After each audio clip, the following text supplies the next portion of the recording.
Hello, everyone, and welcome to Talkin Bout Games. Just a podcast we decided to make because sometimes some of us just want to talk about games we just played or we're about to play.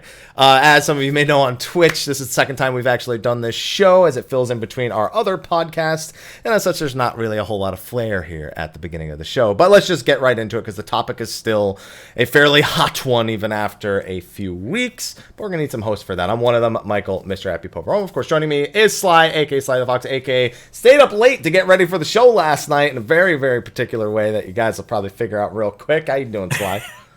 I'm here. And fresh. Very fresh. They can't see you yet, so stop giving me a thumbs up, Sly.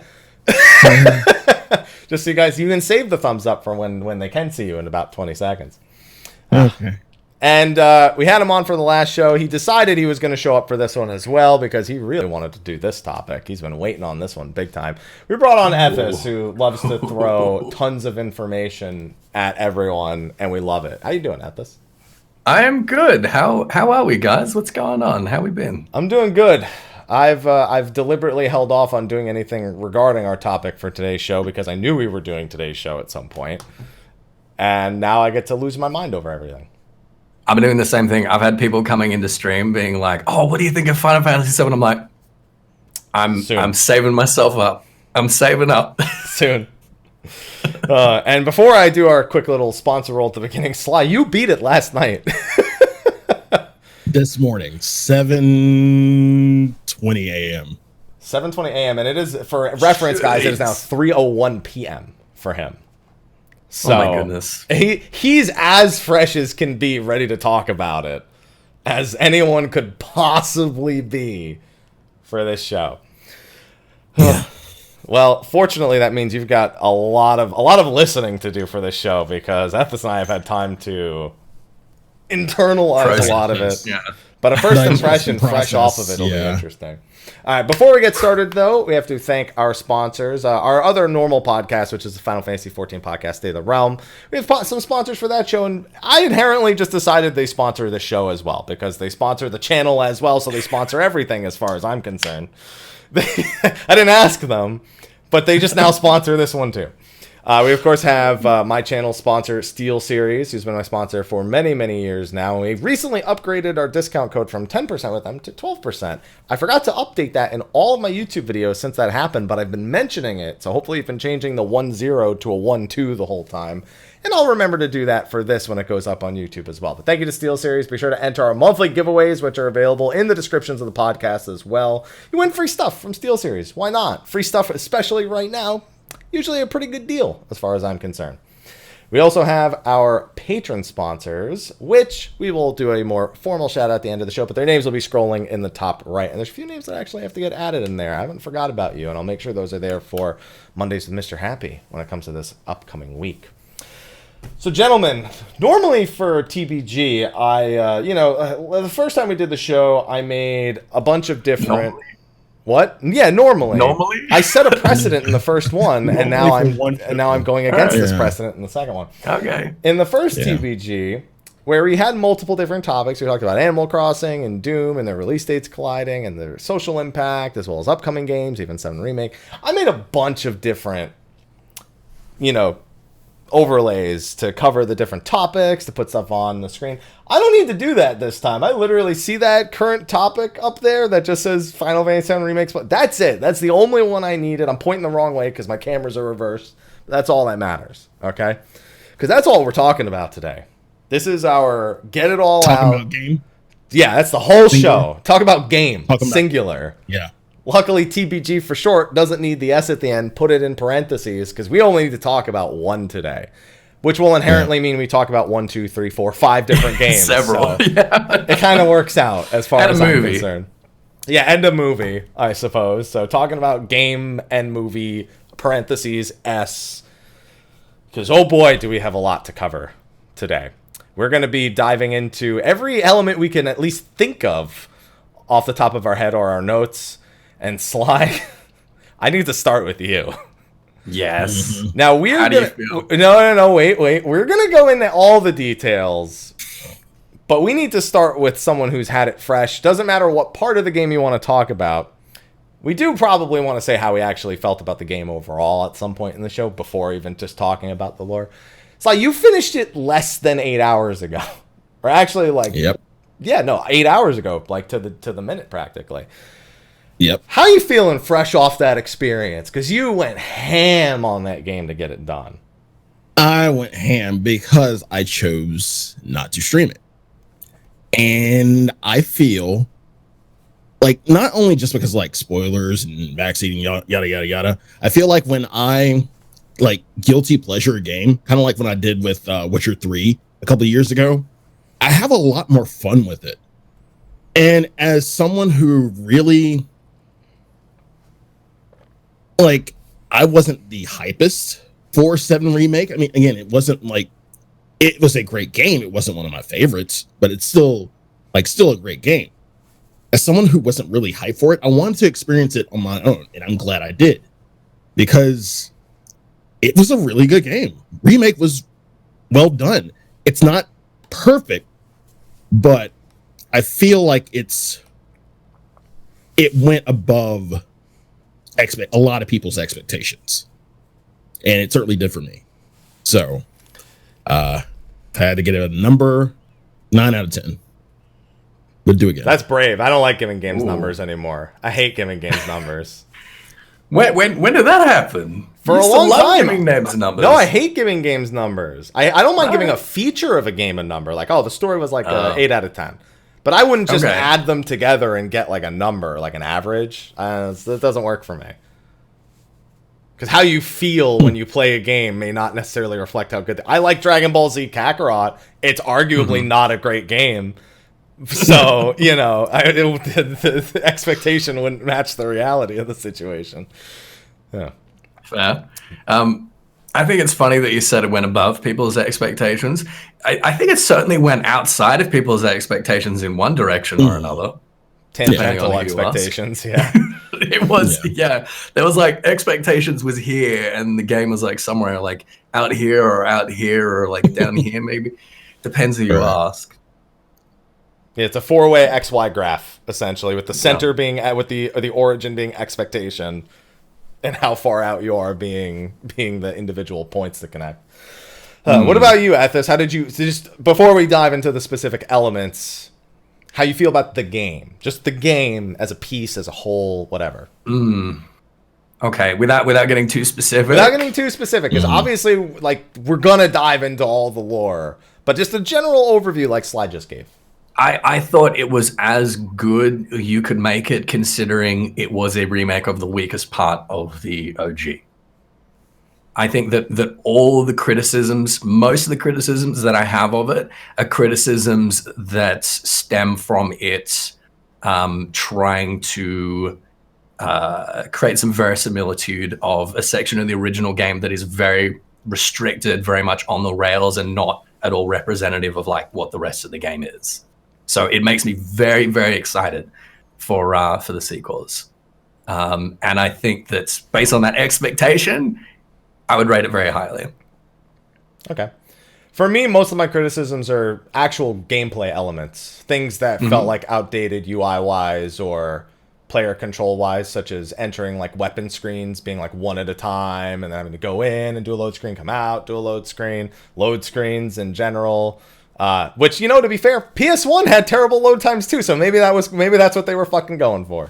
But things like that were more my criticisms. The actual game, 95% of it, I was just like, nailed it. 5% I was like, I'll leave that for later. I'll come back to that 5% when the next parts release and be like, yeah, how did I actually feel about that? Because not minding something or being okay with something is not the same as being enthusiastic about it. You know what I mean? But other than that, I mean, it's very few times that I've played a game 7 or 8 times in the 2 weeks it's been out, on top of playing other games. So that speaks for itself in some degree, I feel. So I couldn't put a number on it, but I felt really good playing it repeatedly at that. We were talking about expectations. I think before we dive in like too deeply into any specific elements of the game itself, I think that in terms of expectations leading up to the game, one of the perhaps the biggest elephant in the room was Final Fantasy 15, right? Yeah. Mm-hmm. How were you guys expecting it to perform compared to Final Fantasy 15? When you say perform, do you mean commercially? Do you mean functionally? I mean commercially, and I'll go into like commercially, but I just mean like, okay, let me put it another way. How did your experiences of Final Fantasy 15 color your expectations of Final Fantasy 7? It didn't, really? Not at all. No. Same. Well, I feel like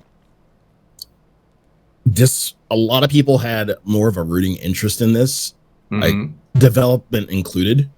So I feel like with this, there wasn't a lot of room to fuck up, because this was like, well, that's a brave statement right there.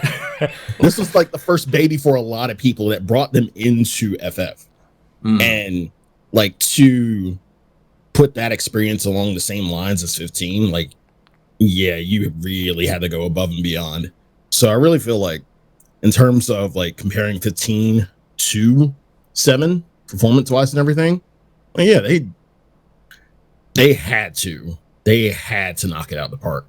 This couldn't be a 15. This couldn't be a Kingdom Hearts. It had to be special. Damn, get shit on. Special. Still a little bit of Kingdom Hearts. Yeah, if anything, Kingdom Hearts 3 shaped my expectations more than 15 did. Okay. Because Kingdom Hearts 3 was a little bit fresher on my mind, and for me, Kingdom Hearts 3 specifically was a bigger disappointment than Final Fantasy 15 was. From an expectation to execution, because my expectations for 15 were never very high after the roller coaster it went through. My expectations for Kingdom Hearts 3 were through the roof, despite some of the recent games, like Dream Drop. But with 7 Remake, I think from the second it was revealed, I had moderate expectations. From the second I played the demo, my expectations shot up. And that was when I really defined it differently from 15 and Kingdom Hearts 3. As soon as I felt how grounded it was in its systems, as opposed to feeling super floaty, super like way more overpowered feel in the other games that we're referencing here. And the fact that I could actually get hit probably helped a little bit too. I knew that my expectations had to not be levied at all by the other projects Square Enix has worked on, or even the people who worked on this game had worked on.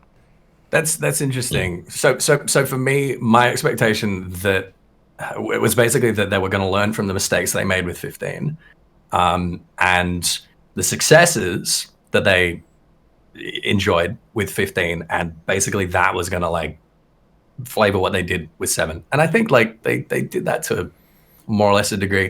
Do you guys want to talk about sales statistics? I'm super fresh on that, because I remember Final Fantasy 15 paid its entire 10-year technical debt in a single day's worth of sales and was profitable by the second day. But it's also available on 2 platforms, whereas Final Fantasy 7 Remake has not been in development nearly as long, but also didn't sell as well because it's only available on 1 platform. And we also don't know how well it sold after the first 3 days. Yeah.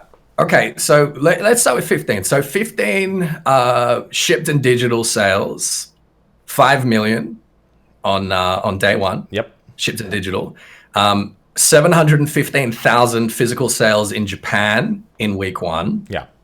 And by December 23, 2019, it had shipped and digital 8.9 million global. Yes. And that was on PlayStation 4 and Xbox specifically, no PC version.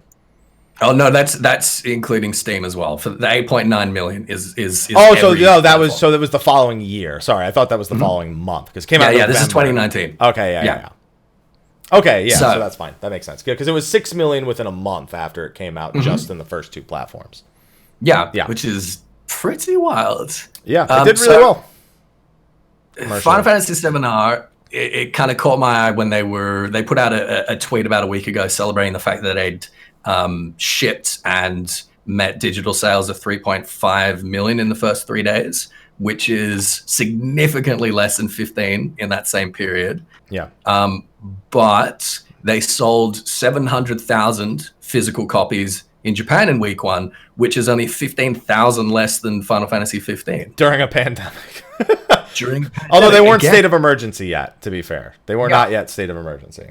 So that's true, but we were talking about numbers for for Animal Crossing a couple of weeks ago, and like obviously the situation's changed a lot in Japan since then. To give you a comparison here, so 700,000 physical copies in Japan week 1. How many physical copies do you think the original Final Fantasy VII sold in week 1 in Japan? Oh man, way like millions of physical copies. Probably 2.2 million physical copies for the original. I was going to say 3. I was going to say 2 million. 2 I million. knew it was 2 or higher. Yeah. 2 million. The highest selling Final Fantasy. There wasn't really much another way to get the game back then, so it's not really that much a surprise. Yeah, of course. But that's still like a phenomenal number. Final Fantasy VIII actually outsold it. I know. Final Fantasy VIII in first week sold 2.5 million. Yep. And then 9, I think, dropped to like 1.7, 1.8 or something in the first. Yeah, because 8 rode the coattails of 7 hard when it came to sales, and 9 didn't ride it nearly as much. It wasn't as much a commercial success. So the official number we have is 3.5 million for first 3 copies days. shipped and digital sales. There's a PSN API tracking site, which I think you're familiar with, Mike. Yeah, that's actually, I think, the same website that first leaked the demo, that the demo is going to exist in the first place, because it had the data had been integrated into the store. So basically this PSN API tracking algorithm calculated that 2.3 million users had at least one trophy in Final Fantasy VII Remake in the first 3 days of launch. And I think that is a more reliable number for like people that are actually bought the game and are playing the game than shipping numbers, right? Yeah. But that's incredible. 2.3 million on PSN. People that have bought, installed, and started playing the game and gotten that first trophy. And that is like way more than Final Fantasy 15 and a little bit more than physical copies of week 1 of the original Final Fantasy VII, which is really interesting. It's also the 3rd highest ever for a PS4 exclusive. Man, I really wonder how this will be in a year, how this discussion will look in a year. Because as a reminder, as I have my deluxe edition right here, exclusive until 4/10/2021. So 4/10/2021. Okay. Yep. Wow. Well, there you go. A year. I mean, it's only exclusive for a year, and then I have no doubt there will be a PC version. We know that the current console development is done on an engine that's compatible with PCs, so it's much easier to port now.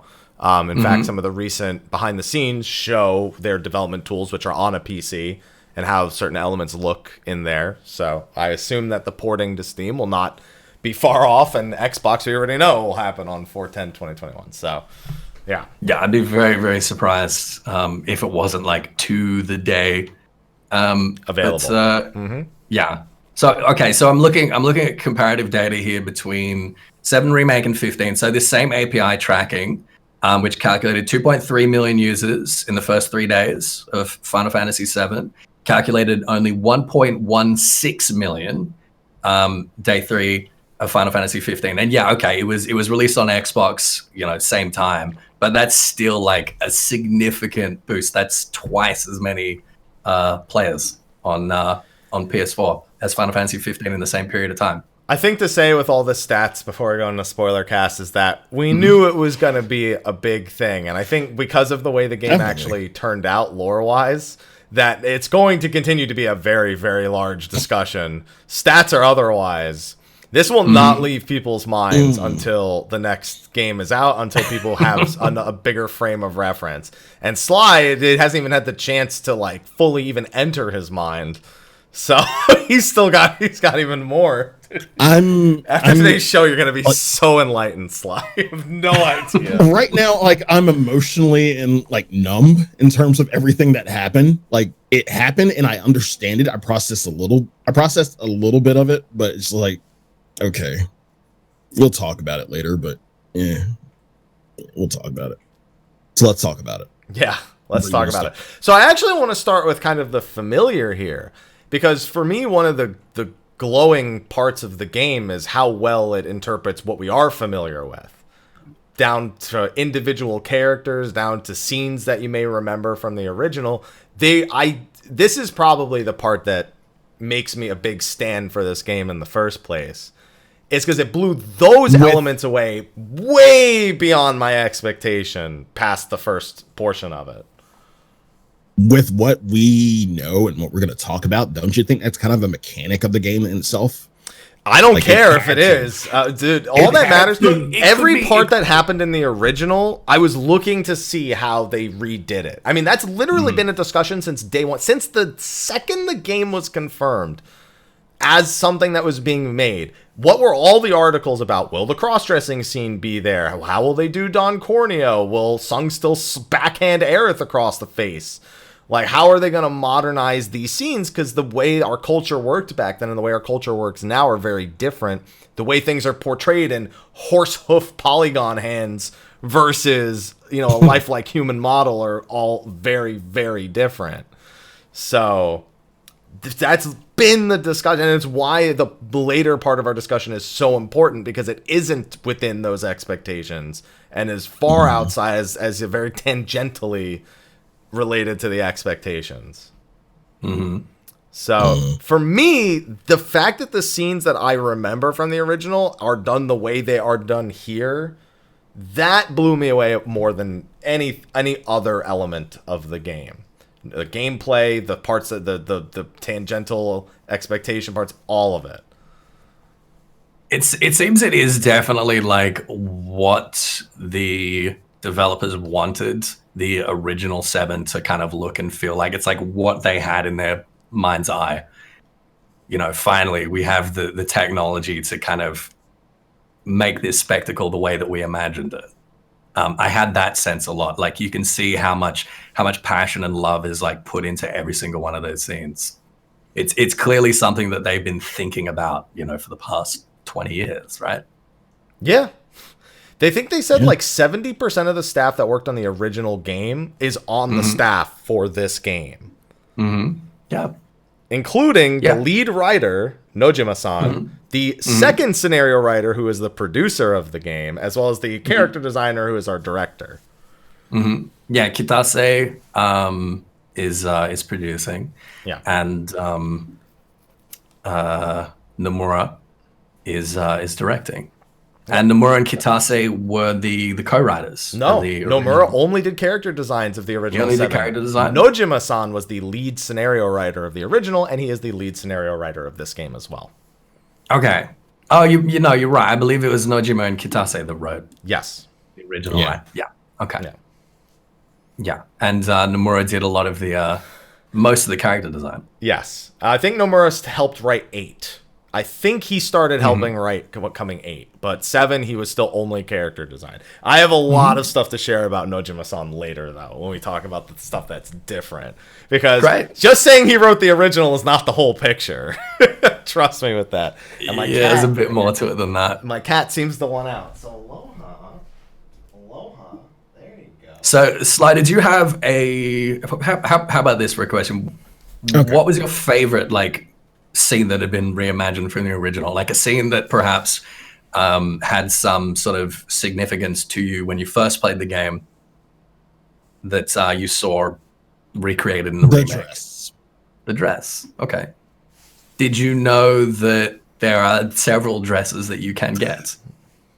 Based on the choices, I kind of mathed that out. Depending on the choice, hey, Tifo did have this one.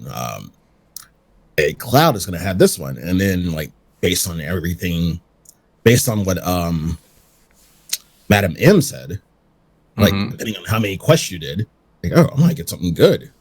I guess I did. Relative. I know what determines all those dress decisions. If you want to know, how you get all the different dresses, I'm all too familiar with it. Trust me. Yeah. All right. Well, what was yours, Mike? What was your favorite scene that had been recreated? Oh man, how to pick one. One that was recreated, but is also along the lines of what they did differently. Because I think this is a scene that is in the original, but this in our version, it's so completely different that you can only relate that it's happening at about the same time. In the original Final Fantasy VII, after you rescue Aerith, after you free Red 13, he tries to rip Hojo's, throat out of his neck. You get in an elevator, and the Turks just walk in and be like, well, we got you. And then you just go. You're just in jail. And I'm like, what? No, I kicked both of you. No, that doesn't make... And I hate that part in the original. You literally... Rue just gets in the elevator, is like, going up? And I'm like, no. Now you can't... That doesn't make any sense. I'd kick his ass right there. In this, what they do instead to get you to the point where you're in these rooms to, like, talk to the individual characters and to advance the story is after you free Aerith, after you free Red... Red chases Hojo. Hojo gets away. You get introduced to him. And instead, they take the time to do something that's going to be very important for later on, is that they further characterize Cloud's interaction with Sephiroth and with his Jenova cells that, at this point, nobody knows he has in him. They don't know he's a failed experiment to clone. Spoilers for the original. But his cognitive functions, his words, his motions, they literally completely cave under Jenova's influence, under Sephiroth's influence. And he literally forces him to move across and almost kind of relive a little portion of Sephiroth's own physical actions in Nibelheim. That's a super important characterization that kind of comes out of nowhere a little bit later in the original. We have him having these freak out moments, but this is a very direct, like, I have control of your body kind of moment.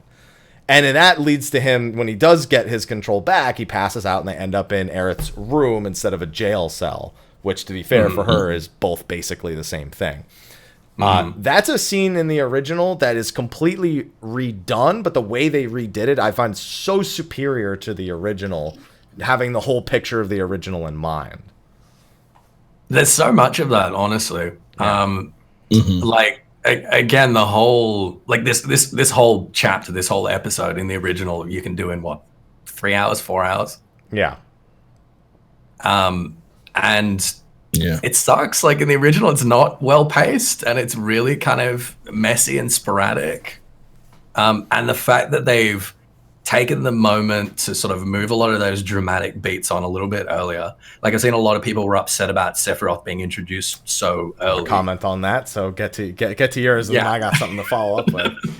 And we'll get to that, but I think that it kind of makes the narrative a lot more cohesive. I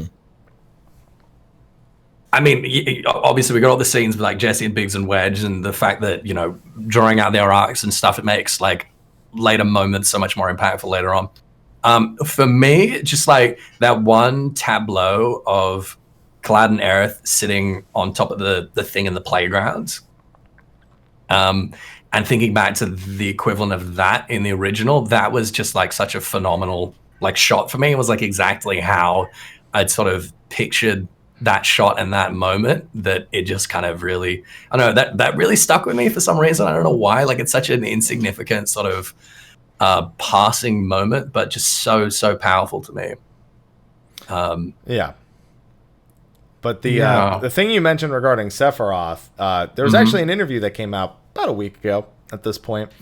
And in that, Katase mentions how when they wrote the original, Sephiroth's presence was actually heavily inspired by Jaws, where they don't want you seeing the monster throughout almost all of the movie. They want his presence to be felt, and they want occasional glimpses, but they wanted him largely to remain out of the picture until the climax of the story. And then I think that's compelling. Yeah. But here they said, yeah, people have known who he is for 20 something years. We kind of can't do that again. Yeah. So we're going to instead choose to establish all of his story elements more cohesively in the early portions. So he is the actual villain, and it's not like he's like a tangential villain, or he's just like kind of sneaks in, which they do a lot in the old Final Fantasy games. They throw like a character, you're like, that guy's definitely the bad guy, but the game's not going to convince me he's the bad guy until everything goes to shit later. Yeah, well, I mean, the problem with a lot of the old Final Fantasy games is that, like, you have a villain that's established, and then, like, an hour from the end of the game, you're like, oh, no, it was actually me. It's not an hour, but, you know. Unless it's Final Fantasy IX, in which it's 5 minutes before the end of the game. Yeah, but, like, it does that a lot. You get right to the very end, and it's suddenly like, yes, it was actually this cosmic entity that was puppeteering everything all along that you have no connection to whatsoever, and is just like an arbitrary curveball for the sake of it. Thank you, Necron. Right, exactly. I've always fucking hated that so much. I hate it. I think speaking of the Jaws thing, I think it is fair to criticize it for being like fan service, like, oh well, it's gonna have Sephiroth, it's Final Fantasy VII, like people want to see Sephiroth in HD, right? But on the other hand, like, it's not, and you see him, but to take the Jaws metaphor, it's like you're seeing shadows, you know? It's like you're seeing like shadows under the surface of the water, and like, oh shit, is that Sephiroth? Oh no, it's just like something that set Cloud off, or one of these other, you know, weirdos in a robe with a tattoo on his arm. Like, what's going on? It's like he's there, but he's not. But the presence is felt. Exactly. And I thought that was really effective. Yeah. What about? So I think it made a lot more sense moving it forward, not just for fan service. So, how much experience do you have with the original Final Fantasy VII? Because we've actually never had this discussion. Like, I don't know like, what your like total history is with it. I've gone through it, like the OG 7. I've gone through it, but like it's been like what, 20 years. So you haven't gone through it since like the days when it was like a new game. Okay, yeah. So this had to have been... I did do a little bit on Steam like a couple years back, but I never like finished the playthrough. But yeah, like kind of refresh. Well, then, so these scenes, because we're talking about, oh, this makes so much sense based on the original. Oh, that makes so much sense based on the original. But you haven't played the original that much in a really long time. So I'm sure these scenes didn't translate the same to you that they would have to us. Yeah. Like for you, since y'all played, like you've done New Threat, you've done like OG, I don't know how many times now. I will say, like for my Steam playthrough I did a couple of years ago, I did get to the point where we are at now, at the end of Remake.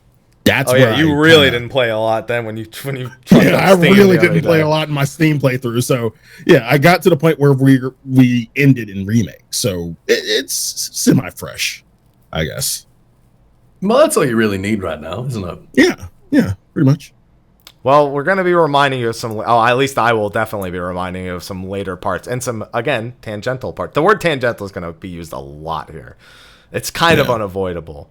But so while we're talking about the scenes that we may remember, we may have some nostalgic feelings for, that isn't the biggest topic about 7 Remake right now. The biggest point of discussion is a new element that was added in. An element that feels almost solely to have a real villain, in a sense, for the end of this game. Or at least a real end goal for what in the original would have ended with, well, we're out. But also to free the game of its previous bonds, in a sense. And that is the Arbiters of Fate, the fans of the OG, the true stands of Final Fantasy VII on the PlayStation 1, and that is the Whispers. We're just going straight for it, huh? Where do you go? Where do you go from there? What, you want to talk about who your favorite character was? We can do that. We can do that at any point.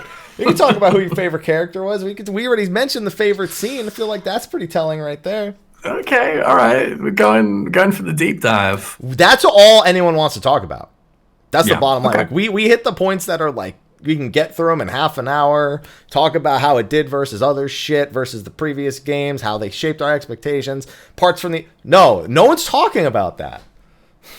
Everyone's talking about the Whispers. Okay. This is basically therapy for the devs, right? Fucking it is.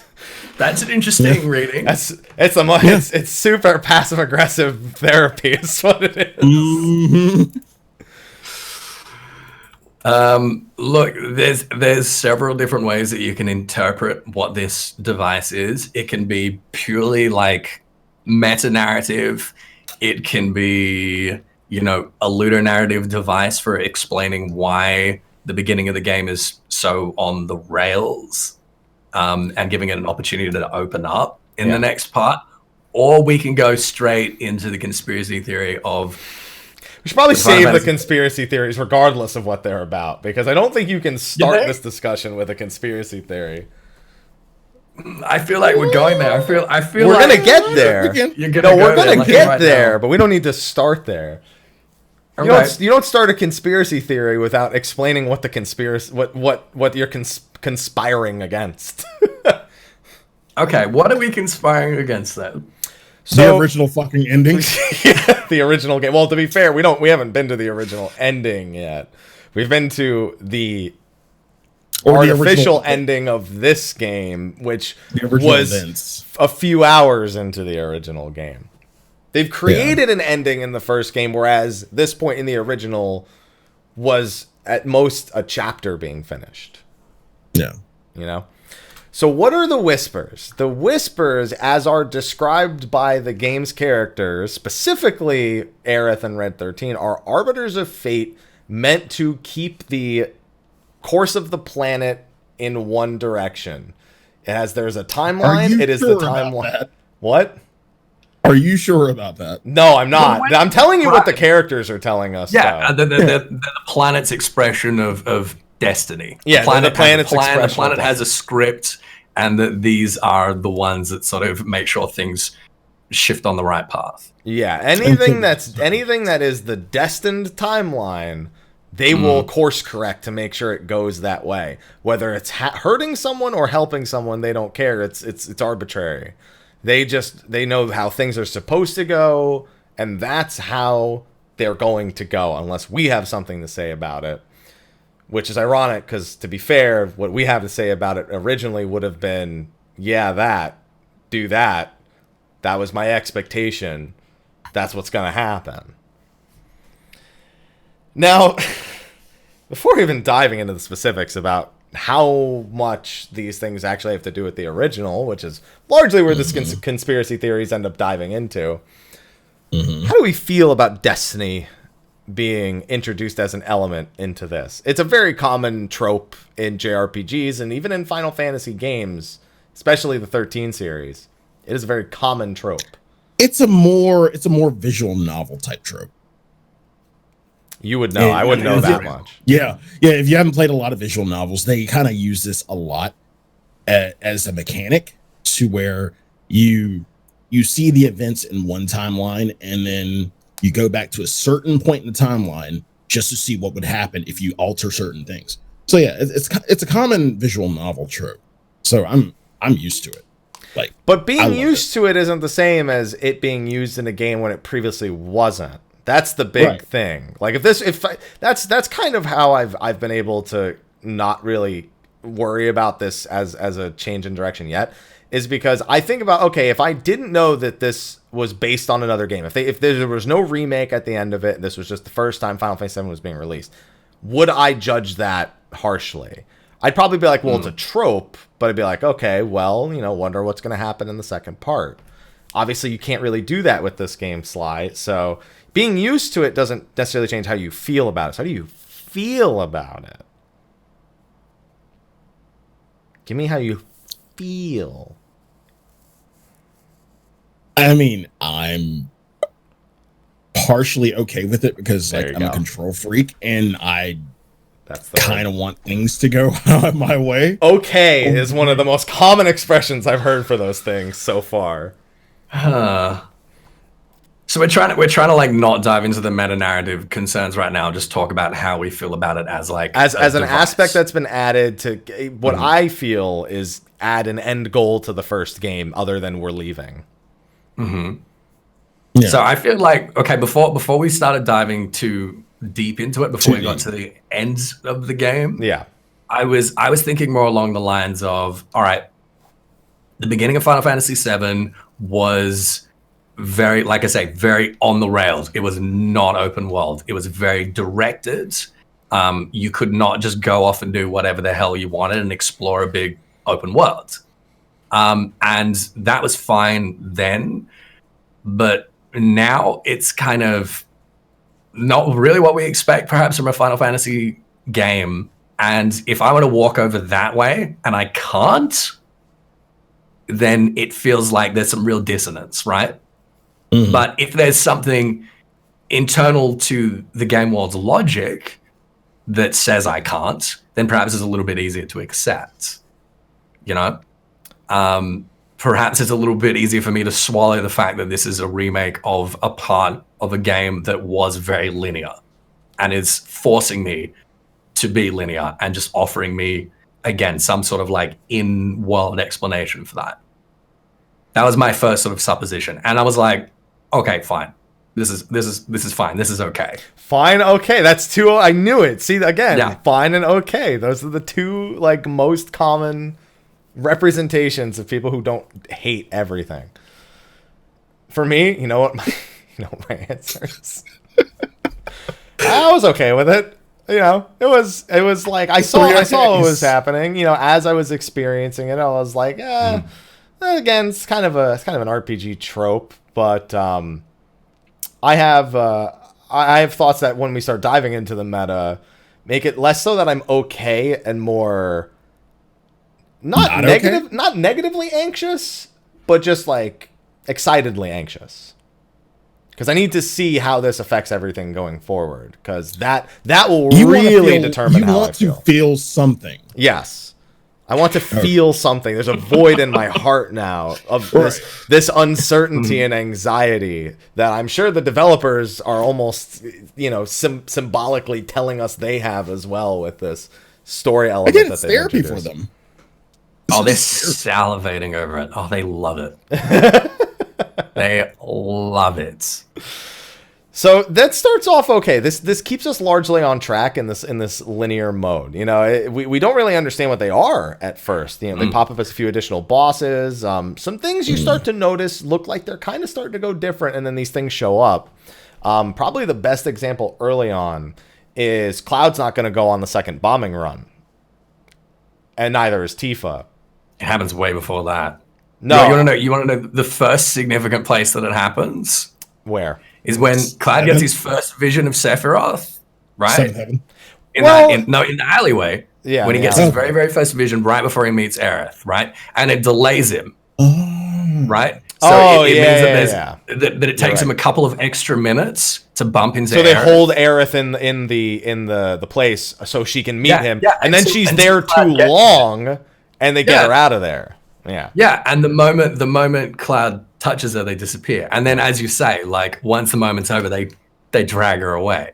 Yeah, that's the first subtle one. I think the first super obvious one, because that subtle? one, I still felt like it was still subtle. Because like at that point, you don't really know how. Like that's your first real encounter with them, so you haven't really established like what's happening and what her relation is to them. But then once you have the context of later, you look back at that scene, you're like, oh. Right, okay. That's what was happening.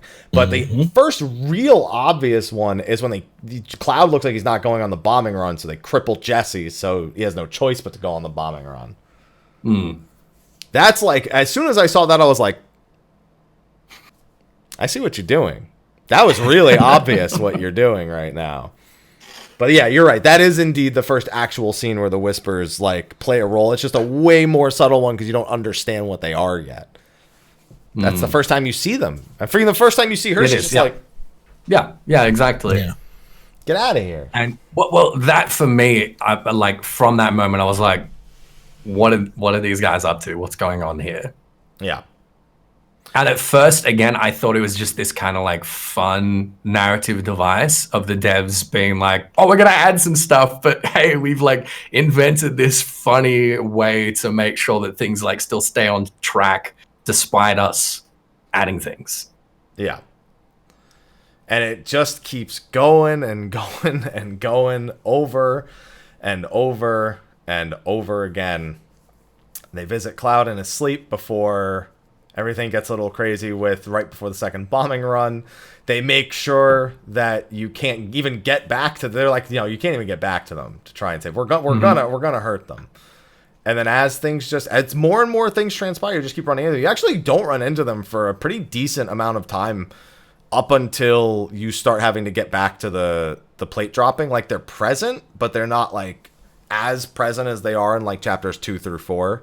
Once they've got you on the bombing run, you're successful. You still have to fight the Airbuster. He has to fall. He meets Aerith. But then you see them again in Aerith's church, where that was like one of the weirdest points of them being introduced for me.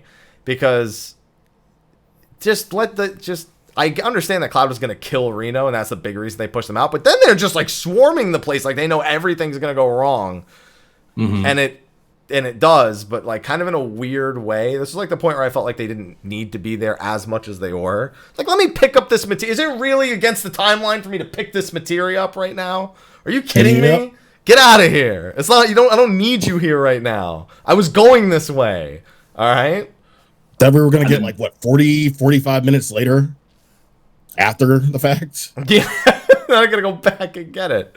Yeah, they save Aerith from falling over a ledge because she pushed. Like, they're just omnipresent in that scene. Every little element. Like, I didn't need to drop that chandelier. The guy wasn't even standing under it. They could have just picked her up and brought her back up. But like, no, Cloud needs to drop a barrel or a chandelier or something. I don't know. Make him drop something from above. That happened in the original, right? Yeah, that happened. That scene was about like, hey, if you were not like on the ball enough to pick up what was going on up until this point, here it is. Yeah. Basically. It's like, were we too subtle before? Sorry, here you go. Do you get it now, everyone? And every moment forward is just another moment. And it all culminates into the final couple of chapters of the game. I really say chapter... I mean, they show up a lot before this still, but chapter 16 through 18 is where there's a bit of inconsistency in when they do and don't show up, but they show up a lot and change the course right back the way it was supposed to go. But then there's still some things I don't even understand about that. Like, the one thing that happens, we don't fight Jenova in the original, but I mean, I guess with Sephiroth trying to, or at that point we don't fight him, but I guess with the clones, and they were like, I guess it's okay if you fight them, just he can't die, that's all that really matters. And saving them on the highway when Cloud's an asshole, and he's like, yeah, it'll be fine, I'll chop the blades off, nothing bad will happen. The whole thing's coming crumbling down, we'll make sure it doesn't fall. There's all sorts of really weird places where they show up like towards the end that are still super meta and important. But at the same time, I'm like, I didn't need you right now. Save Barret, but I didn't really need you right now. And that's the big thing, is like they just show up so much. I'm surprised that I'm not bothered by it more. Because you don't need those elements to show up to get me to do the things you want me to do. No other game needs them to get me to go in this direction. So they clearly wanted them there for more of a reason than they were really needed.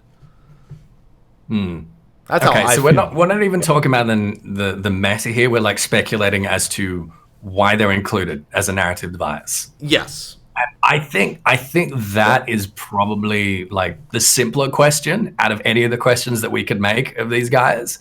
And it's simply because we already know how Final Fantasy VII goes. We already know the plot. If somewhere in the back of our heads we're not sure, then we're going to find the sequel much more interesting. If we're going into the sequel not thinking that we're just gonna coast and it's just gonna be like a perfect recreation of Final Fantasy VII, then we're gonna be more engaged, we're gonna be more interested. And I think if we don't go any further into what it may or may not be doing, I think just on that level it's quite effective, right? Because no one's sure now. Everyone that finishes Final Fantasy VII Remake, they cannot say for certain what is going to happen next. And that, as a narrative device, I think is successful, right? Yeah. I find it is, at the very least. I don't want to make any absolutes, because that's dangerous right now. Sure. Well, look, whether you like it or not, whether you like having that feeling or not, the fact is that it is distilling that feeling in everyone. And if that's what they wanted to do, then they've nailed it. Okay. So now it leads into the climax of the game, which is hyper meta and has left so many theories about what's going to happen, what is actually even happening in the first place, and what happened before. Mm-hmm. Because when you combine elements of chapters 16 and 17 that drop references to the compilation of Final Fantasy VII, combined with certain scenes and happenings in the final chapter, the word remake starts to make a whole lot more sense than just, hey, we're doing it again. That title is a double entendre and a half as far as I'm concerned. Mm-hmm. As we come towards the climax of the game, the things that we've been learning, Red's been telling us, they're arbiters of fate, whatever, they course correct destiny. We then have to fight and defy destiny while being shown glimpses of events that occur in the original compilation of Final Fantasy VII, and being told that those are the timeline that's attempting to be preserved, and that we are now going on a new path. We've come to our first miniature conspiracy theory here, which I want to present with you guys with. Okay, the three shades that we fight: Rubrum, Croseo, and Viridi. Yes. The claim is that they're actually the bad guys from. So this is, from what I understand, this is the Easy Allies theory. This was the Maximilian theory, and I don't buy it, not even a little bit. Okay. So the idea is basically from the weapons they're using, right? Is that you've got one with dual pistols, and you think that one's got guns. That's like Barrett's Fates, but it's got dual guns, and I don't know, one of them from Advent Children has dual guns. The one from Advent Children has one gun, and he occasionally borrows one of the other one's guns, because they all have a gun. Okay, you're right. But he borrows Laz's gun all the time. He borrows one. Yeah. Or, I'm sorry, I always mix them up. Laz is the one that uses it. I can't remember. Yeah. Laz, I think, is the one that has one fist weapon. Yeah. And so people looking at the one with one fist, and they're like, oh, that's Laz. Yazoo's pistols. Okay, there you go. Yeah, Yazoo's pistols. Yeah. He borrows Laz. So I was right. He borrows Laz's pistol. Yeah. Yeah. And then they're looking at the one with the sword, and they're like, oh, well, that's Kadaj.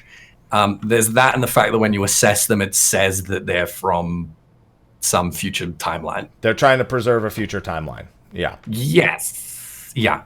I don't buy it either. I don't think that those are the three baddies from AC coming back from the future to fuck you up. I think that's dumb, but I think it probably is an Easter egg. No, so here's the big thing. Here's the reason why I don't buy. So there's a few collective reasons why people buy into that theory. One, the name of the track has the word Advent in it. That track that plays that entire sequence has the word Advent in it. That's actually a big, major factor that plays into that theory's credibility. Two is they have similar weapons and use the same magic, and three is they're from the future, so they want to preserve a timeline. I can't say that that's wrong. It would be dumb to say something like that is wrong. I can say I don't buy into it. Okay. Because the starting party of Advent Children, of the bad guys, are literally meant to be direct representations of the OG cast. That's why one's fist weapon, one's guns, one's sword. And they even prioritize when they steal the party's materia, they even use the same elements that the party starts with. Cloud starts with a fire materia, Barrett starts with a lightning materia, Tifa starts with an ice materia in the original. And guess what? Cloud faces the sword guy with fire, Barrett faces the lightning guy with guns, and Tifa faces the fist guy with ice. It's it's a triple parallel between the three. So this is where the whispers are, and then this is the Advent Children path, and this is just the OG hero path. So what you're saying is the reason these whispers resemble the I was about to say Assassin's Creed, Advent Children baddies is because the Advent Children baddies represent the OG trio. Yeah, and on top of that, as chat's bring up, they also summon Bahamut in the movie. They summon Bahamut Sin in particular. Yes. Yeah. They bring it up and they're like, hey, rip that shit off because we're pretty sure our mother's in there. All right. And then for some reason, Barrett's got like a mesh shirt on. He's going through like a midlife crisis or something in Advent Children. I don't know what's going on. And his gun can suddenly like tear, like fucking like Matrix form. And I don't know. It gets weird. Sorry, I hit my mic. I don't think there's an answer to what they are, actually. Because I think there's so many parallels drawn that they don't want an answer. I don't think you can just say, oh, it's the OG heroes, oh, it's the villains from. I don't think that's the point of it at all. No, because guess what? They're dead and they don't matter anymore. You can say like, all right, it might be an Easter egg or it might be like a nod or a reference to them, but to say it's like literally them is dumb, I think. And it, like you say, it doesn't matter. It's also really weird that of all the things the Whispers would use to try and course correct, they choose them. Mm-hmm. People who lose in the future. Well, I mean, that's where we come to, okay, we're like infringing on the big conspiracy. Well, I think all the conspiracy theories infringe on each other is the big thing. Yeah. So okay, well, to answer that, the answer would be, well, because the Fate is basically it's the planet, right? Yeah. Mm-hmm. It's an appendage of the planet which is infected with Jenova cells. Yeah. Because he's been in the live stream and he can't properly join the live stream which something we wouldn't know yet, but something you would learn later. Yeah, and the possibility that Sephiroth could be manipulating the planet's will in the same way that he manipulates the will of people that are infected with Jenova cells. But at the same time, he wants us to defy fate, which is another weird thing. He's like, come on, follow me, and destroy the Whispers, and hell, we'll even, we'll pull a future... Because here's another thing. I'm still not even convinced the Sephiroth that we fight the end is the one that we're fighting. I'm pretty sure that's just a Whisper version of that timeline Sephiroth, which would then make sense even further to support the other theory that it's Kadaj, Laz, and Yazoo, and then when they come together, they form Meteor, all get absorbed into a Whisper Sephiroth, as you said, tainted by the live stream. Mm-hmm. All right. I think this is a good place to dive into it because I think it's going to give us a vehicle to discuss like the rest of the points in this final chapter. So hold on for a sec, Sly. This is probably very, very far from where you were 8 hours ago. When you saw this 8 hours ago, did anything even remotely close to this go through your head? The whole Advent Children thing was a stretch, to be honest. Like for me, that's not it. I did kind of pay attention to the weapons that they were using, and I kind of thought something, but I didn't go that far. Mm-hmm. As far I just saw them as like, in terms of the Whispers, like Rubrum and the other Whispers, I just saw them as like the general term would be stewards of fate or stewards of destiny at that point. And I didn't really look too much into it. So yeah, I think that's most people's first reaction to be like, I don't know what's even happening. I'm just gonna beat these guys. They're part of fate. That's it. And I think that's the designed reaction. I at least took I at least did the good boy thing and tried to assess them, and like when there was nothing there to like see battle wise, just read up and okay. You what, mate? You fucking what, mate? Okay. Yeah. I'm glad they didn't put anything battle there because like if there was like battle notes, I probably would have ignored that top part with the lore. And I'm so glad that they didn't really put like notes, like battle notes. Yeah, when you assess them, it just says they're trying to preserve a future timeline, pretty much. Yeah, that's what it gives you. And then when you do it with Sephiroth, it just says question mark. It's literally all it says question mark. That was funny.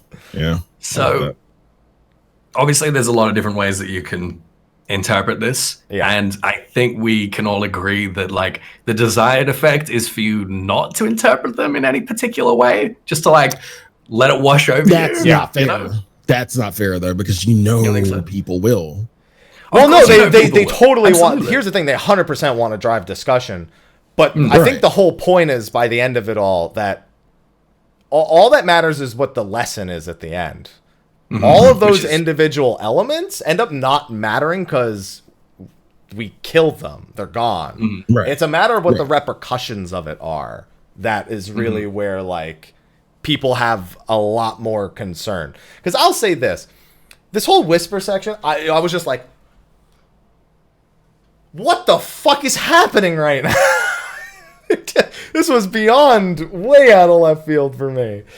But at the same time, I was like, they just wanted a big bad. That's all they wanted for the first game. They needed us they wanted to give us a reason to, like, have some super huge, like, finale qualifying boss fight. It had to be a climax, which there wasn't at that point in the OG. Yeah. And everything's kind of built around. Yeah, and everything's just built around that. And then I think there's going to be differences, and I think they're making that clear here, but that it's still going to probably play out at least similarly enough that it'll be okay. Okay, I'm on board with that.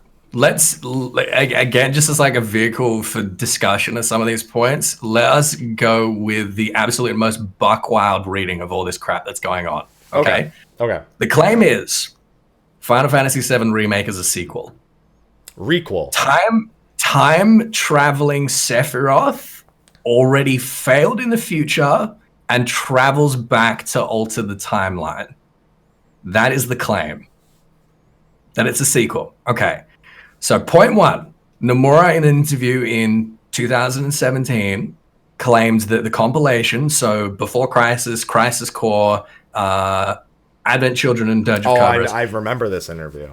They are not part of the remake's continuity. He said that in 2017. The direct quote is, there is no more continuity between the compilation and the remake for the moment. So people have taken that. People have kind of like jumped on the extreme for that and taken that to mean that the compilation is not canon and will not be canon for the remake. Right. That was what I jumped on because I assumed, they're throwing Genesis out of the way. They're throwing Advent Children. That was my first reaction to that. That's why I remember that interview. But that's not quite what he said. Again, what he said was there is no more continuity between the compilation and the remake for the moment. Okay, so that's point number one that people like to jump on, that it's going to like retcon. It's like a new sort of alternate timeline, but it's technically like Sephiroth and maybe Aerith are from like a time beyond Advent Children sort of jumping back. Okay, the second one of the things that Sephiroth says, and I think, Mike, you first pointed this out to me, 7 seconds till the end. Time enough for you, perhaps. I wonder what you will do with it. And of course, in the original game, Sephiroth spends 7 seconds in the air before impaling Aerith. Exactly 7 seconds. So it implies that this Sephiroth that we're fighting has knowledge of future events, right? Yeah. And again, the assumption in this conspiracy theory is that it's because he has already been to that future. He's already experienced that.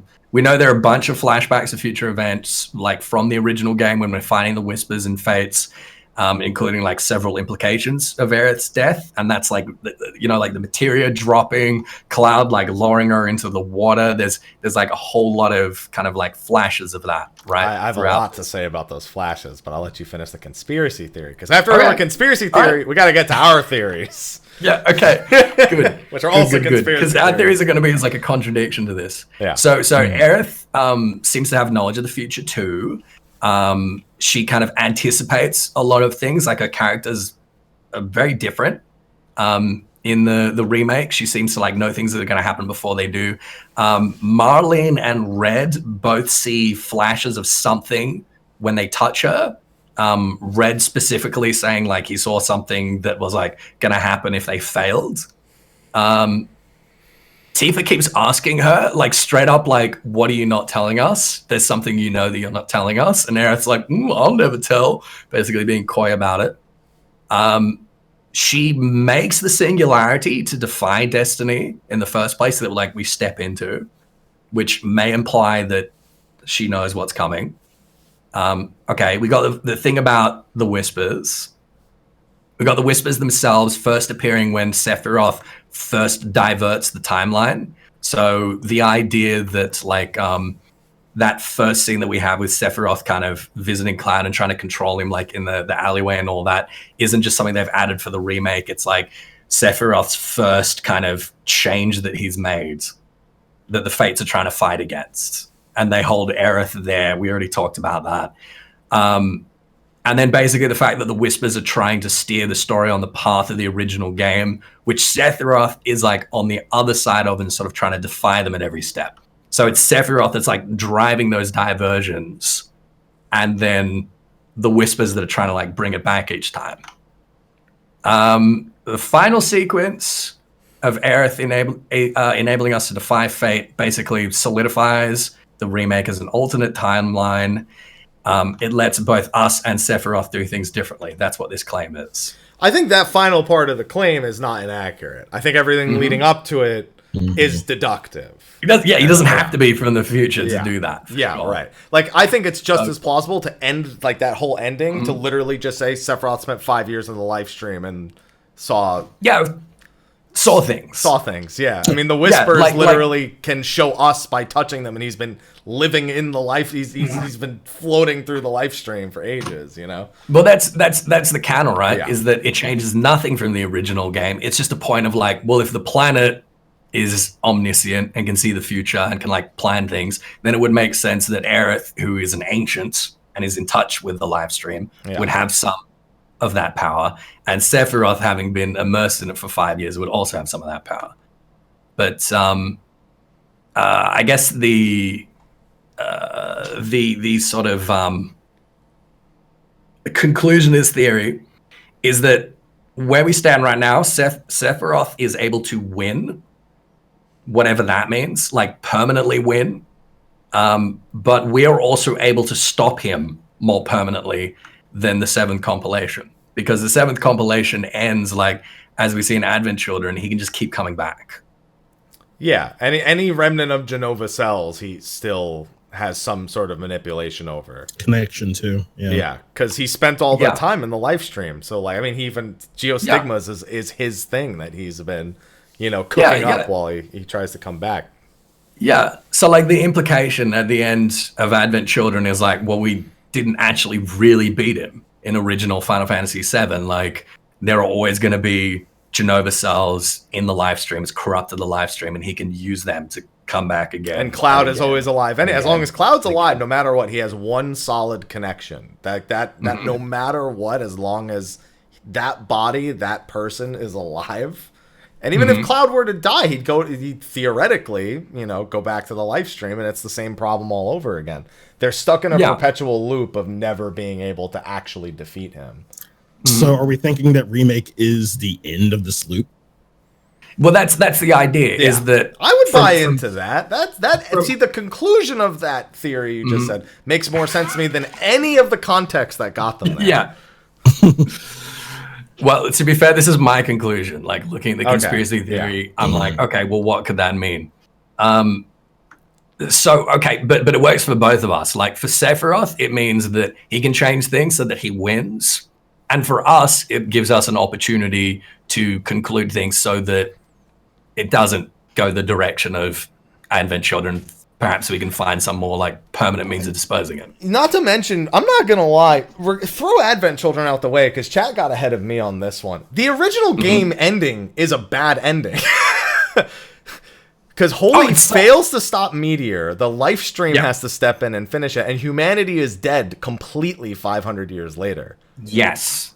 So in the OG, it's kind of like implied, you see Midgar all overgrown and Red like looking out over it 500 years later. There's no like traces of humanity, but people were kind of like... No, Katase in an interview... Everyone's already gotten ahead of me in the chat. 2005, Katase in an interview. Yeah, he did. He came out and said, all humans been destroyed by the planet. That's it. Yeah. So maybe with a second take, we've got a way to like prevent that from happening. Yeah. Okay. So some of the other counters I've got to this whole like, Sephiroth is from the future traveling backwards. The first being to the claim that the compilation is no longer canon. That was from an interview in 2017 with Nomura. In March of this year, So a little over a month ago, when asked about the use of musical arrangements from Advent Children in the OST. I don't know if you guys noticed that, but there's one track, that's part of the Advent Children OST, which is also in the remake. So Kitase explains, and this is a direct quote, all of the lore from the works created after the original game, the compilation of Final Fantasy VII, is very much in the base of the canon for the remake, and going forward it will be too. So he's pretty much contradicted it there. No, so there's a very important distinction you have to make between canon and continuity. And continuity, exactly. Yes. You can have anything that's created by the original person who's created the world, the lore. That's all canon, but you can have different events take place in different continuities that don't even have to be different timelines per se. They can literally just be pulling from the same lore and the same basis. An okay example, but not quite to this level, is actually the original Fabula Nova Chrysalis entries, which all pulled from the same lore, the same mythology, but were all completely different stories and worlds. They weren't different continuities per se, so it doesn't really line up exactly, but you can do that. You can have lore that's all relevant. And they make sure to throw that in our face a lot in the last 2 chapters, especially. Yeah. Well, it's interesting that previously, based on that 2017 interview with Nomura, a lot of people were saying nothing that happens in the compilation will have any impact on the remake whatsoever. Yeah. And now from what Kitase said, he said, no. All of that shit is really, really important to the remake and to the remake's lore. It might happen. Sly's smiling about. I know what Sly's smiling about right now because Sly actually had to explain this to me, which is a much better example in that of Persona 2, because he literally explained this to me. He explained this, I think, in TBG 1, how Persona 2 takes place in a separate continuity from the Shin Megami Tensei, but still pulls from all lore.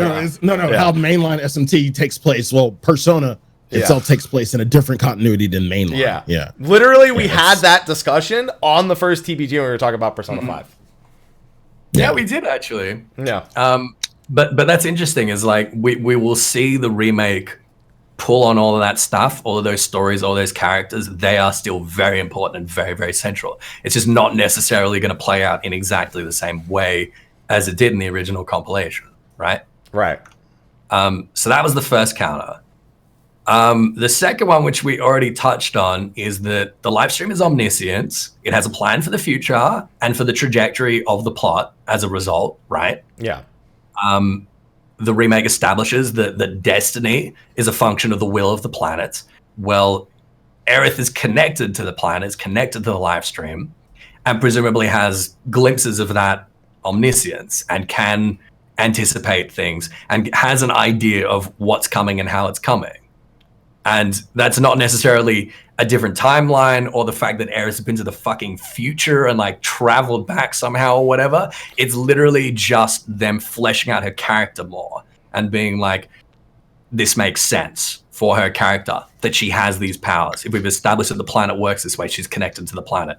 And then Sephiroth, of course, having spent so much time immersed in the live stream, would also have had glimpses, would also have had, some idea of how things were going to turn out and what he could do to make them turn out differently. Mm-hmm.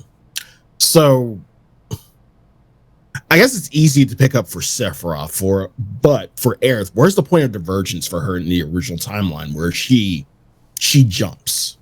Where's the point? Where's that point? Where does the theory say that she probably before it even begins, to be honest, but yeah.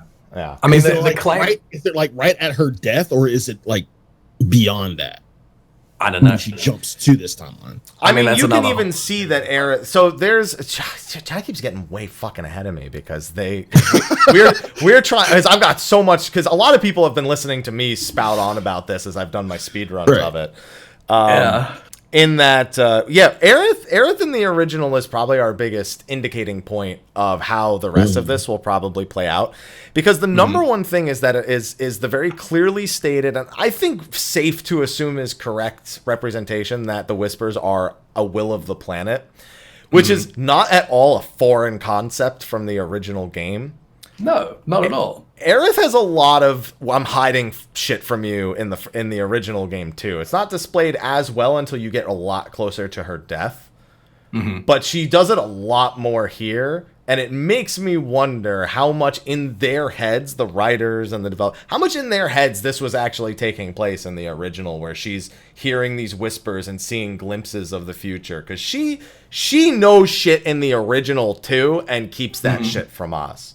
Yes, absolutely. And a lot of it's because she hears the voices of the planet. She feels the planet at all times as a Cetra, which is normal because the planet likes the Cetra. The planet doesn't mind the Cetra. The planet can tolerate the Cetra. It's everyone else who's fucking awful. That's probably the most accurate way to put it, honestly. So okay, I think we can all agree that like the idea of Sephiroth and Aerith being time travelers, gone. We're not on board. Not at all on board with that. It's far more. We aren't. Sly, I'm pretty sure, isn't as well. I don't think Sly will believe anything because of Persona, so we can hate you. If you get on board, we will beat you. All right. We will come over there and we'll kick your ass if you get on board this dumb train. You can be on board with everything else, just not the time traveling bits. Not on board. Nah, I played enough SMT to know. Good. Like, yeah, I'm actually on board. I'm still on board. Fuck y'all. No. You pre-ordered tickets. Jeez. Man, I've been on this train for God knows how long. Y'all can't talk me off this goddamn train. Well, okay, so I don't actually know where he stands with it after that. Now I'm actually confused. I think Sly's saying that he would be like totally cool with time travel. Okay, being okay with time travel is one thing, but are you on it just for contrarian's sake, or are you on it? No, it's actually believable. It's believable, but do you believe it? Yes. All right. Okay. All right. Yes. All right. Yes. Well, okay. Regardless of whether, I think Mike and I are right. I'm sorry, Sly. Time travel in this context is stupid. They're fleshing out the original characters more and more. We've been saying that, like, Jesse's character is way more interesting, Biggs and Wedge more interesting, Cloud's more interesting. It makes sense that Aerith and Sephiroth have got like more of a character, more characterization to them as well.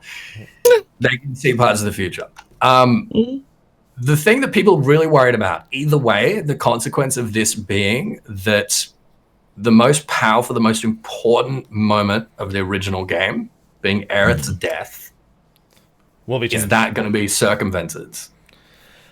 Is that going to change? That's a big question, isn't it? That is a great question, and it's one I feel confident in my opinion, but I don't feel confident saying 100%. You know how I feel about saying I 100% believe something. When I'm committed, and I have an opinion, but it's not all the way committed. I'm committed. Okay. So here's the thing. In several interviews, I don't have them sourced, but I have them somewhere in my folder. It has been stated they wanted to preserve all of the most impactful moments of the original. Now, obviously, they've taken some liberties with that because, like I mentioned earlier, one of my favorite scenes is how they completely rewrote the way that we get to Aerith's room, or what the room or the prison cell is, instead of the Turks found us in an elevator and put us in jail. Bullshit explanation, you know? Like they got all that out of the way, and they completely changed that. I expect the liberties like that to be taken even with the most influential scenes. I think Wall Market's actually the best example of that. Honeybee Inn is a big example of modernizing our expectations while still completely preserving the events and the importance of it throughout the original. When it comes to Aerith's death, there's a lot that goes into whether or not you believe she'll live or not. And it's how much you believe they want to preserve the original scene's emotional impact. And I think she's dead as shit, and I think she already knows it even after everything we've already done. I think she still knows that she's fucking dying, regardless of everything that happened here. I agree with you. I feel like the scene itself doesn't get preserved. I agree with that. I think she still dies. I don't think it's the iconic scene. I actually don't think that will be how she dies. I think it's far beyond that. I think it's like at the end. I think we kill her off based on what we do, based on our actions, quote unquote, with the timeline. Like, we're gonna have to. Like, I believe it'll get to a point where we have to set things straight. And Aerith is one of the consequences of that. Bro, I think she's gonna run into an. You ever see what's the phrase, Ethys? You would know, falling on your own sword. Yeah, I think she's gonna off herself when the time comes. She's gonna become a martyr. Is that what you're saying? I think she's gonna off herself when I think you're moving in the right direction there. I think we're gonna save her. I think we are going to save her on that scene. I don't think Sephiroth's going to kill her in that moment. I think she's going to kill herself in that moment. All right, I'm gonna blow your minds here. A lot of people were worried that us killing the Fates, defeating Destiny, defying Destiny, breaking free of Destiny, whatever you want to call it, it's full shit. Was a function so that Aerith could live, and that Aerith herself maybe instigated that so that she could live. That's not why Aerith wants to break Destiny. Aerith wants to break Destiny so we can find a way to like properly defeat Sephiroth. Yeah. Sephiroth wants to break Destiny as well. Sephiroth wants to change the future. Sephiroth is the one that doesn't want Aerith to die. Yeah, that's been a pretty common theory because he knows that activates everything and that puts them on the path to the northern crater and everything. The only reason Holy manages to destroy Meteor and save the planet is because Aerith is dead and she's in the live stream and she's, giving it that final push. If Sephiroth has some knowledge of the future, he knows that. If Aerith has some knowledge of the future, she also knows that. And she knows that they can't win unless she is dead. Yeah. I firmly agree with that. I think she's dead. I think no matter what, she's dead. And you know what? There's context to know that she knows she's dead. Already in the game. Yeah. There's an optional scene. Don't fall in love with me. Yes. Don't fall in love with me. Most people have seen that. There's 3 different ways that scene plays out. One is Barrett talking about old Avalanche members. Heartwarming, but not super important unless you know these characters from other tales spun in the compilation of 7. There's Tifa, who has the most romantically emotional moment with Cloud I think that has ever happened, in which he actually learns what a hug is. And 3, and probably the most important canonical scene, is Aerith speaking to him through the live stream in his sleep. And and telling him no matter what, because she already knows what his emotional response is to her death. I think Aerith having knowledge or having anticipated her death will make that scene more powerful. They're not gonna like pull the rug out from under it and take that away from people. I think it's gonna be made more powerful and more poignant by the fact that she knows. And I think it's also gonna be made more powerful and more poignant by the fact that Sephiroth is gonna be doing his best to prevent it. Because again, if we're on board with them both having some glimmer of omniscience of that's not the best term for it. If they've seen something through their connection with the live stream about how things are going to play out, then once again, she's going to be the one that knows she has to die, and he's going to be trying to prevent it, and it's going to happen anyway. Yeah, I think she's dead, and I think she knows she's dead, and we're going to get there. And people can think she's going to live. I think she's just not going to die the same way. That's the only difference that I think. She's not going to die the same way. Okay, I'm going to put out a wild prediction. I think she is going to die the same way. Sephiroth's going to be aiming for someone else. Maybe for Cloud. And she's going to take the blow instead. Something along those lines. I think it's a little too... I don't think that's climactic enough. I feel like they need something a little bit more climactic than that. Yeah. But maybe. I just don't see her living. And I think she knows that. And I also... I'm a skeptic about one thing in particular. Everyone's been shoving down my throat for it's literally explained in the game. And I'm like, I don't believe a word anyone says in this fucking game. You know the two people who I don't trust any words that come out of their mouth the most? Aerith and Red. I don't trust either of them. Why? Aerith, we've already established why. Mm-hmm. She's a Cetra. She's communicates with the live stream. There's a look she gives Red in the final sequence when they see a flash forward of Red and his children in the 500-year future. It's actually the scene from Advent Children that they're using, the footage from Advent Children. But it's the same scene. Well, no. The one in Advent Children is emulating the final scene from the game, which is 500 years later, but the Advent Children one is only 2 years later. It's just like, oh, look, we did the same thing as the end of the game. It's and the same shot. Yeah. Barrett asks, what the hell did I just see? And Aerith gives Red a look. Literally the biggest death stare I've ever seen in a fucking video game. And Red goes, that's the future if we fail. And then I'm just like, I don't think you're lying all the way, Red, but I don't feel like you're giving me the whole truth right now. Because I feel like he's like, well, they haven't seen something they haven't seen yet, but I need to preamble this because I'd like to also point out that the visions we see never show Aerith die. No, they show Aerith praying, the materia falling, and what to the characters is a very skewed image of Cloud dropping Aerith into the water, but you cannot make out either Cloud. Well, we can because we know what we're looking for. They deliberately obscure it so you can't tell who either of the characters are. You can't see when I first saw it. Yeah. When I first saw that image of him lowering Aerith into the water, I thought it was Kadaj in Advent Children where he's lowering the kids in the water and curing them of the geostigma, because that is a mirrored shot as well. And that's the first thought I had. And someone was like, oh, that's Aerith. And I was like, oh, yeah. The conclusion is that it is so deliberately vague. Yeah.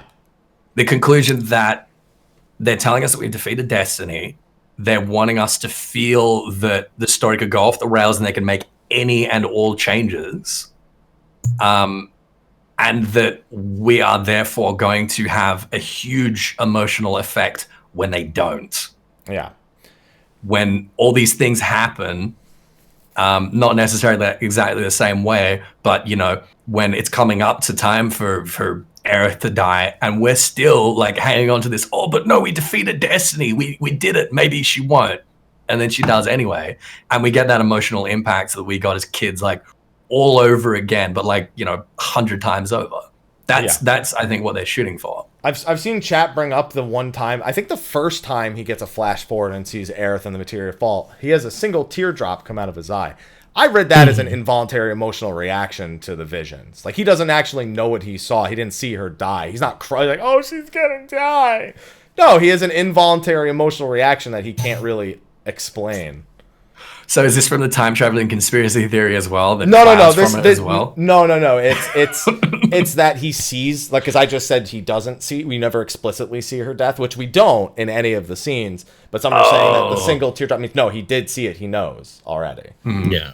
No, he literally has an involuntary, like, because he's just like he doesn't even understand what just happened. He's just like, How much do we think? Speaking of like Red, how much do we think Bugenhagen will know?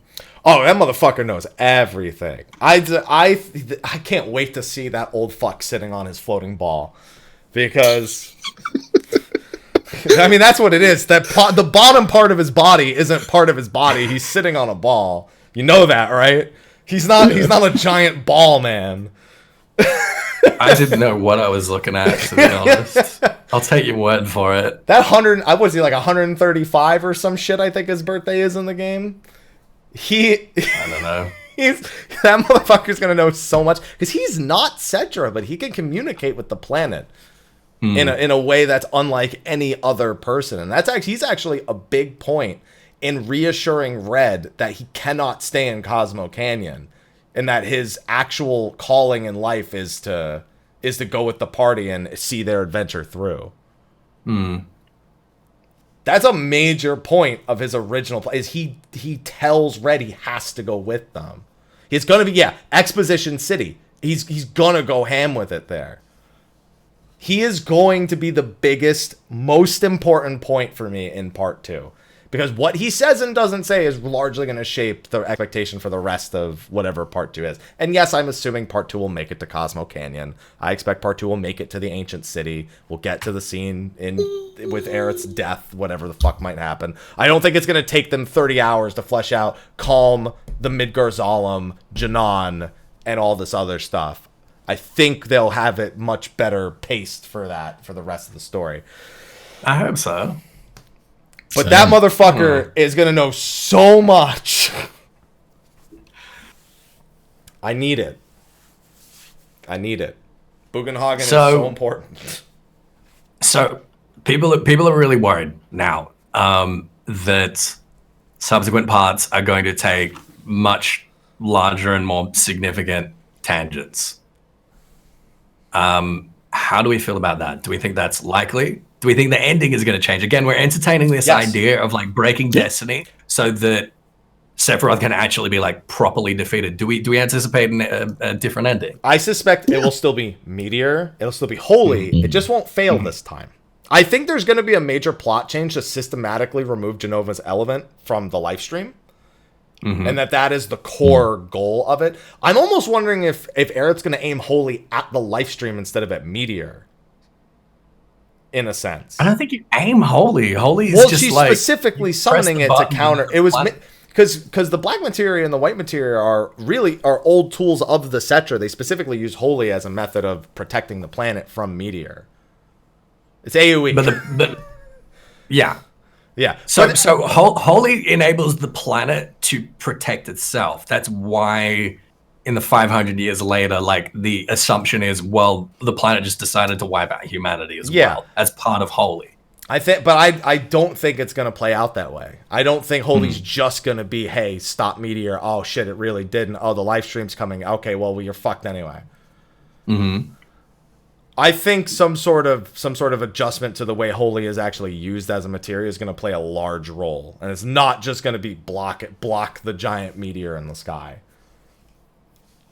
Do you think we're going to get tangents along the way? I just saw something I would totally believe in my chat. I just saw something I would totally fucking believe. Holy shit! What is that? So after obviously Zach's probably got Jenova cells too, and. And Sly already knows. I would buy into that. I would buy into Zach being a Jenova clone and being the primary vessel. I would 100% buy it. I would 110% buy into it. I don't think it's how it'll play out. I would 100% buy into that. Well, let's talk about that then. Is Zach alive? No. Well, if this theory, sort of. Schrodinger's Zach. Schrodinger's Zach, yeah. At the same time, Because I've seen a lot of people get really mad about that because, again, that's one of the big sort of emotional parts of the compilation. So here's the big thing. Here's where I think that time theory that we mentioned earlier really comes into play.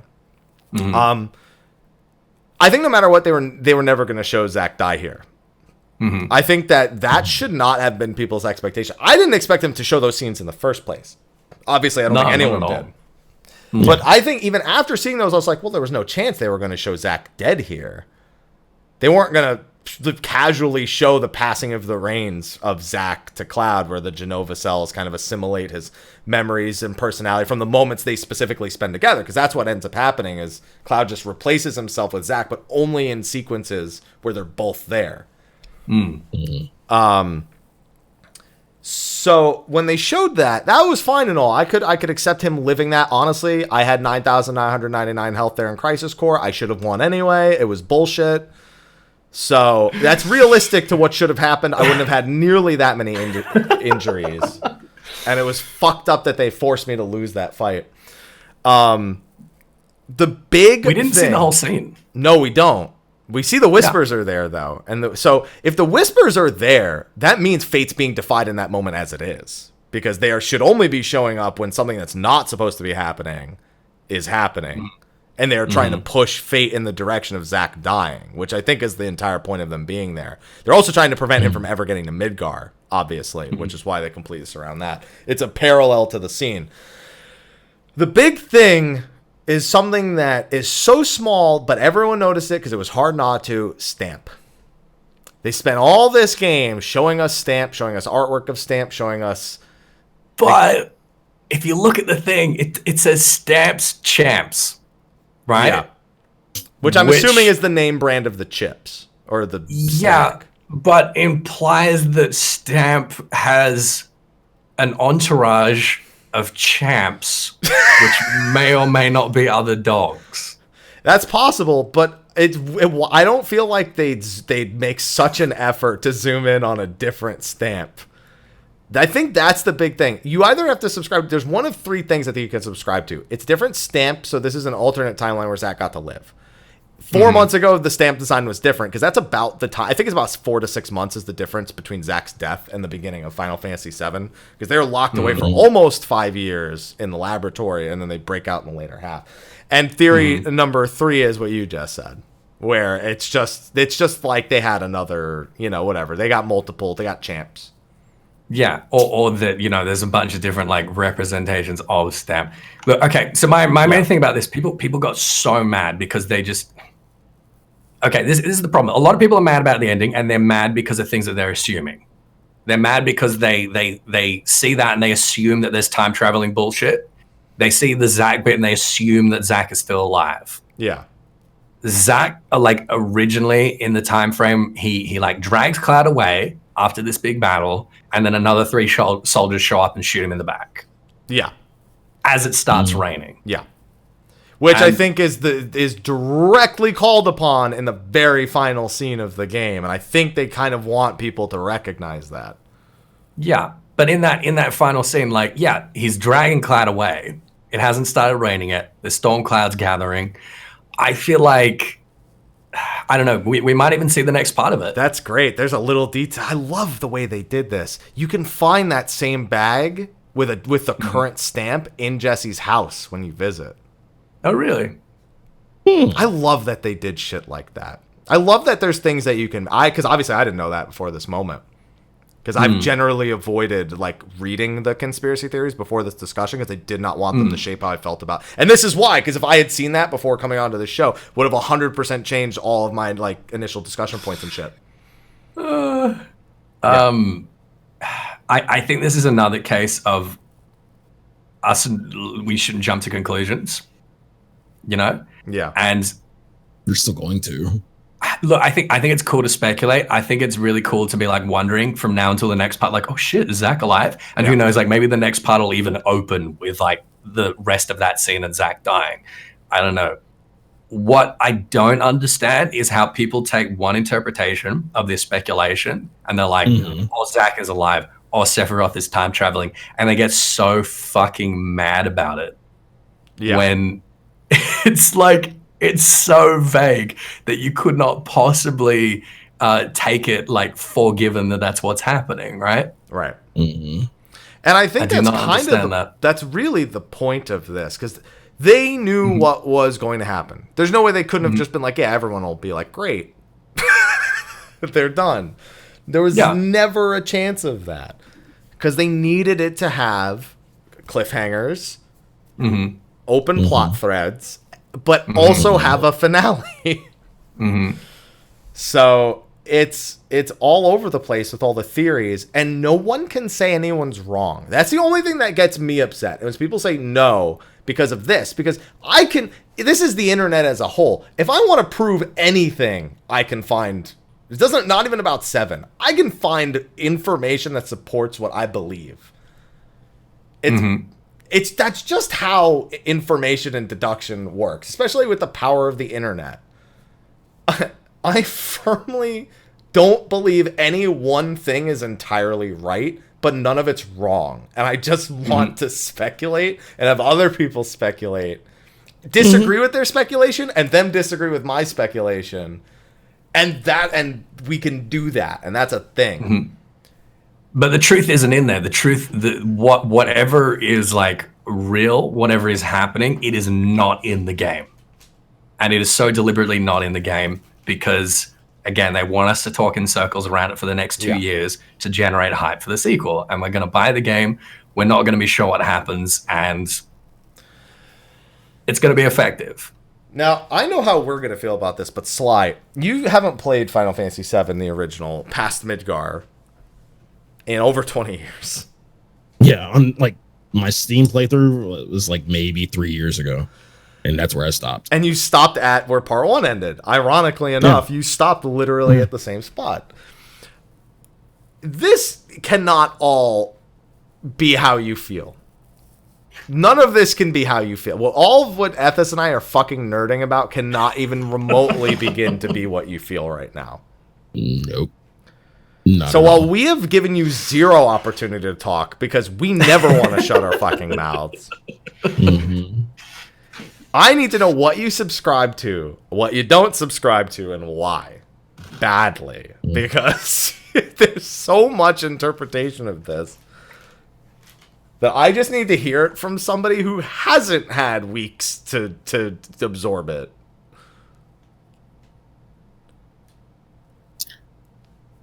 I subscribe to time travel because I always subscribe to time travel. Fuck you, Ethys. Leave me alone. It's possible. It's possible. God. It's possible. You're 100% right. But I remember I said the beauty of it was agreeing. It may not be necessarily time travel. It may be an alternate universe. There you go.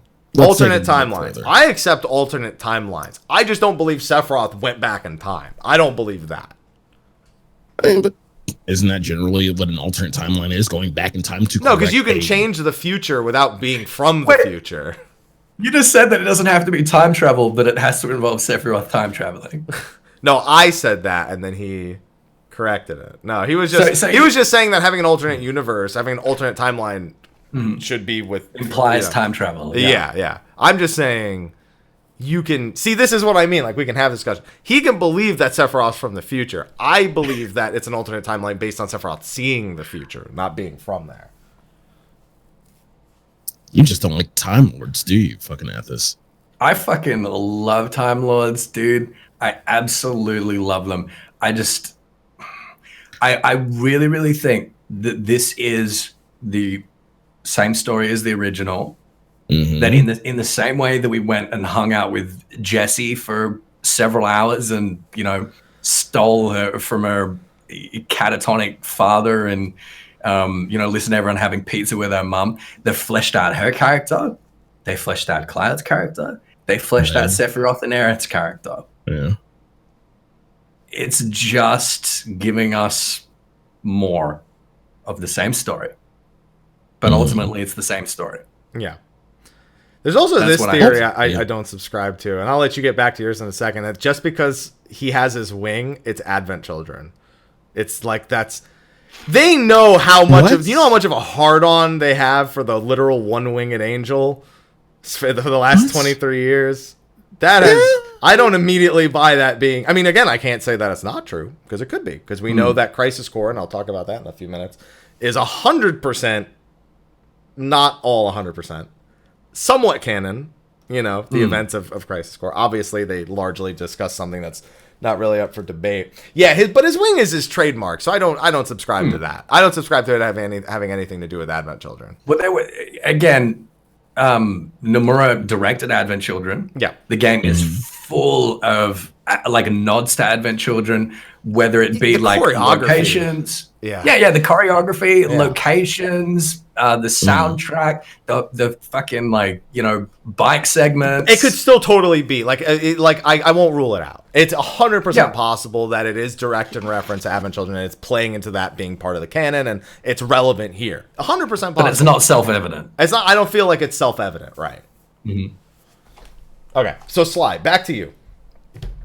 You subscribe to time travel. We've gotten past that. We don't agree with it, but we will get past it. What else? That's fine. What else? As far as theories concerned, you've been subjected to a lot without much time to really come up with one of your own. Right. We kind of bombarded him. Yeah. I guess I don't have any really out there theories. It's just like you said, I haven't had enough time to process. I've had enough time to process the general like the initial time travel theory. That's it. All right. As far as anything else, how about this? Can I ask you some questions and you tell me what you think? Shoot. Down for that. All right. Try this. Biggs is alive. What about the rest of Avalanche?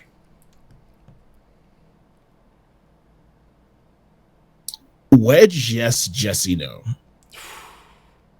That's brave. Interesting. So interesting. I have a question because I have seen. Okay. Yeah, go for it, Sly. You go for it first. I've talked a lot. You go. I just want to talk so much. From what we saw with the Whispers and like Wedge's quote unquote final quote, I really don't.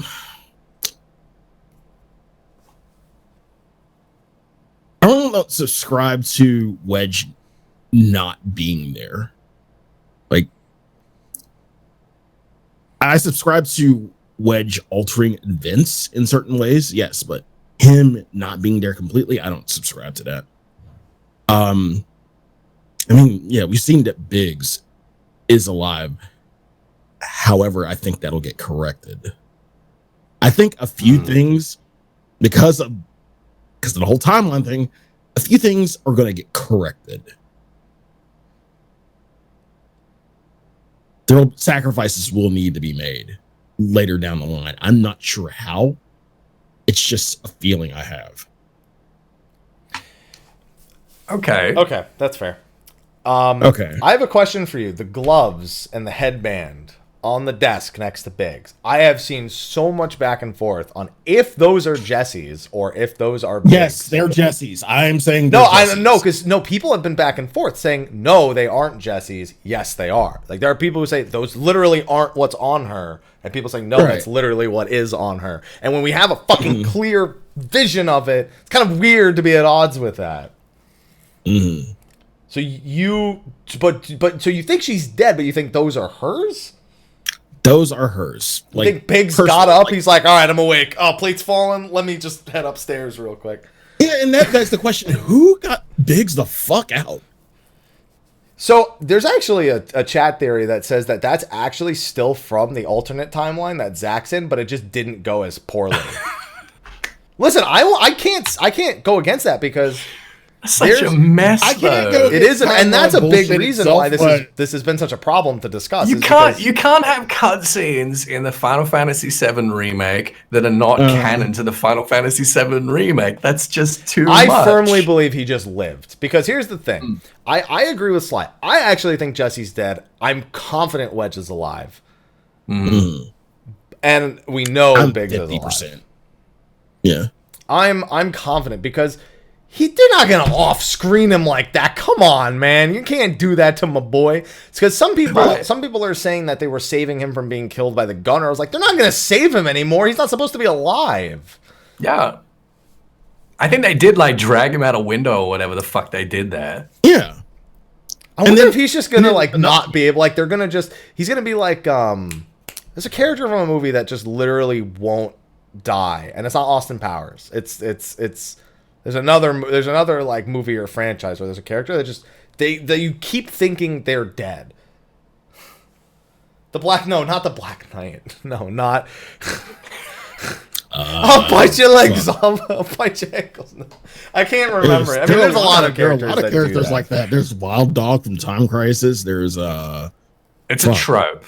It's a trope. It's a trope. Yeah. It's a trope where they. You think Wedge is going to lean into that? I think Wedge is going to lean into. He's gonna be like the one episode of South Park where they thought Kenny died like 7 times and he never did, and then finally he does die. Okay, so we know the Whispers carried away Wedge. What the fuck happened to President Shimmer's body? Oh, they're fucking experimenting on him. He's going to be a boss later. Oh shit. He's there. Yeah, 100% his son went, come on.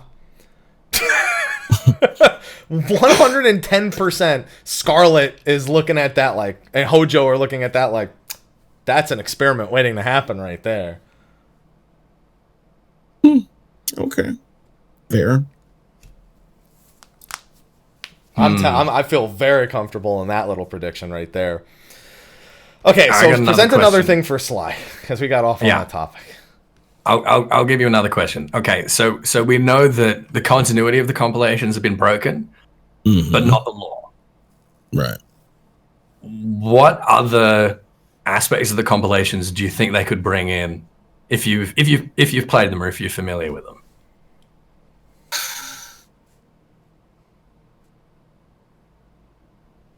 If anything, I think they'd have to kind of touch on Dirge a little bit. They have no choice. Yeah. They have no choice. And I don't even remember a lot of Dirge, but I remember the mostly important parts. And yeah, they're going to have to touch on something. Like, Lucrezia is going to have to get brought up somewhere down the line. I mean, with Vincent, yeah, Vincent's pretty important without really being important in the original because they like cut all of his content. Important. Yeah, but you don't know that until you play Dirge. Yeah, who does that? I think they got to bring Deep Ground into it somehow. Some people think the laboratory under Midgar that you find is deeper. No, I think that's literally just to establish that Shinra is kind of fucked up in the head. And that to show you, because I think those are going to be the same. They're slightly differently designed, but I think they're going to be the same monsters that we see in the Nibelheim flashback that we see in the pod. Yeah, Deep Ground's a city. Deep Ground is literally an undercity. Huge. It is massive. It's it's this massive cavern underneath Shinra Tower where Reactor Zero is like underneath Shinra Tower. It's like built around it. But I think they've got to bring Deep Ground in. I think they've got to bring in the stuff with like Chaos and Omega. I really hope that we get all that bullshit about Hojo like dying and then uploading his minds to the fucking internet and then downloading it in like a young sexy soldier. Okay, so Sly wants to bring Dirge. What about Crisis? Because I'm ready to go off about Crisis Core. Sly, have you played Crisis Core? I mean, I never did Crisis Core. Never did Crisis Core. So there's like 3 or 4 different direct references to it. The first is, I think the very first one you encounter. Actually, no, I think there's one before this. Is Kunsel? No, there's definitely one before that. Kunsel was one of the soldiers that you meet back in that. He was second class in Crisis Core. He was soldier second class. It's been 5 years and he's alive. So odds are he was kind of humble. So he might not have ever tried to go up to first class, but he very likely could be someone we encounter along the way.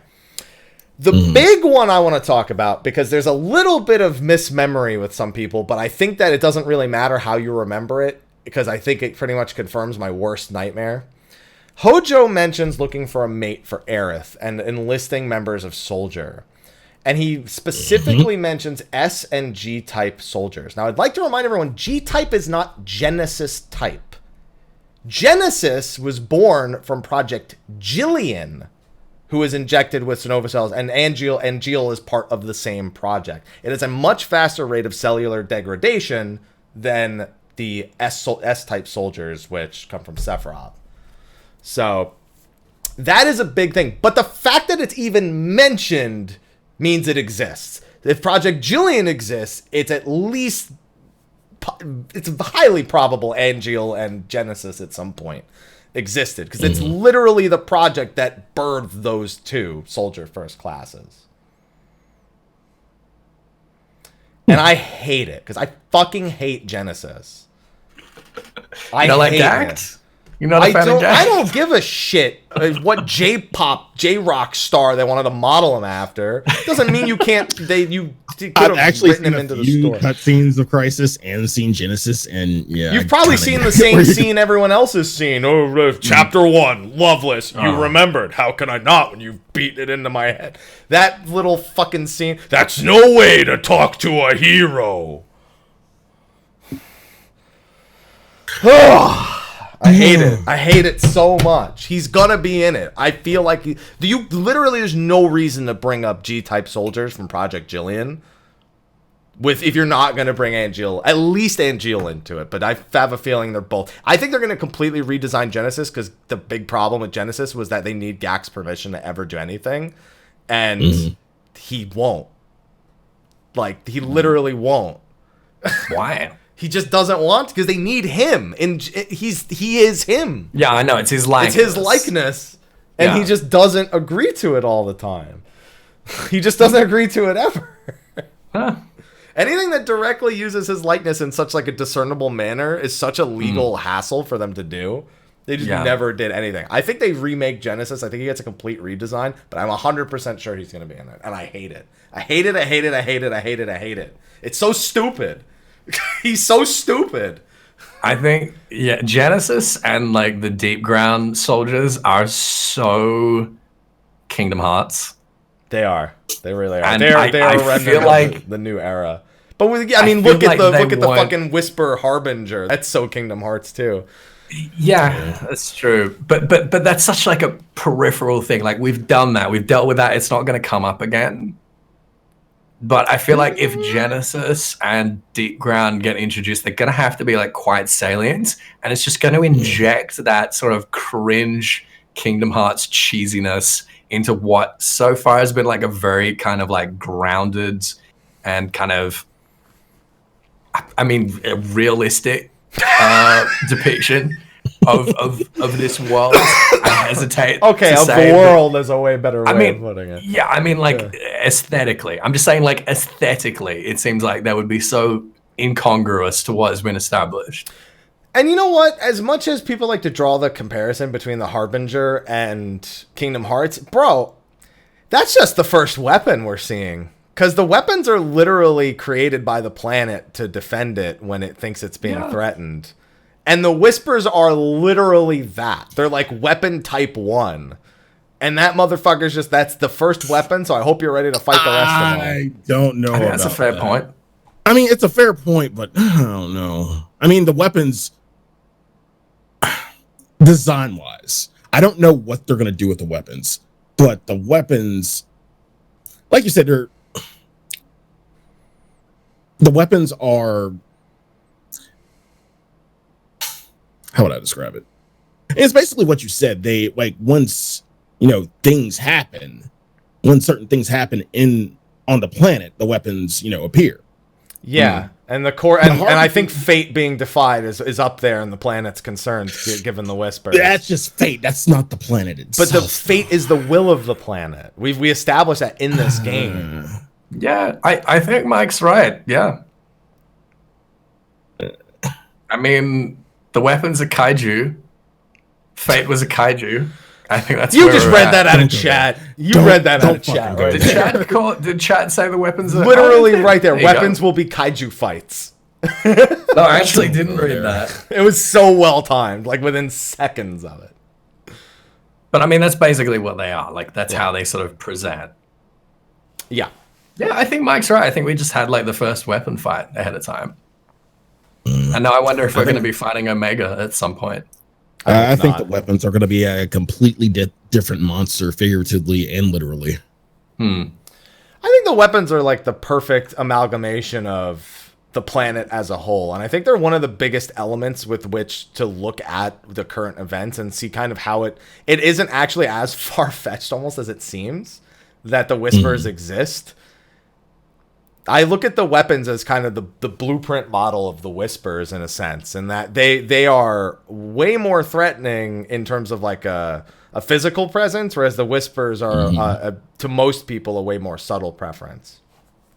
Okay, seeing how this is remake, do we actually fight Sapphire? No. Yeah. No. You don't think so? I think he's still gonna die the same way, and it's gonna be completely fucked. I think there's no justice for him. There's no justice for Sapphire. I think he'll die the same way, but we have something to do with it. Nope, there's no justice for him. All right. I have no faith. You're still not gonna. Shit, I'm not even going on a complete different tangent. Even in 14, he's about to be relegated to a fucking solo instance, okay? All right? That's a good point. That motherfucker gets nothing. No respect. Poor Sapphire. Now, I will say this: Chadley is a pretty interesting element too, because Chadley, do you guys know what Chadley is? That is, it is explained. No, not too far off though. Is he another Sephiroth clone? He's an AI. He is an AI. He is an AI created by Hojo to be a lab assistant that has gained sentience and seek to free himself. When did it say he was an AI? After you beat the final optional boss. He literally gives you a 5-minute exposition dump explaining that he was an AI created by Hojo. So I'd have to do hard mode to see this. Yes.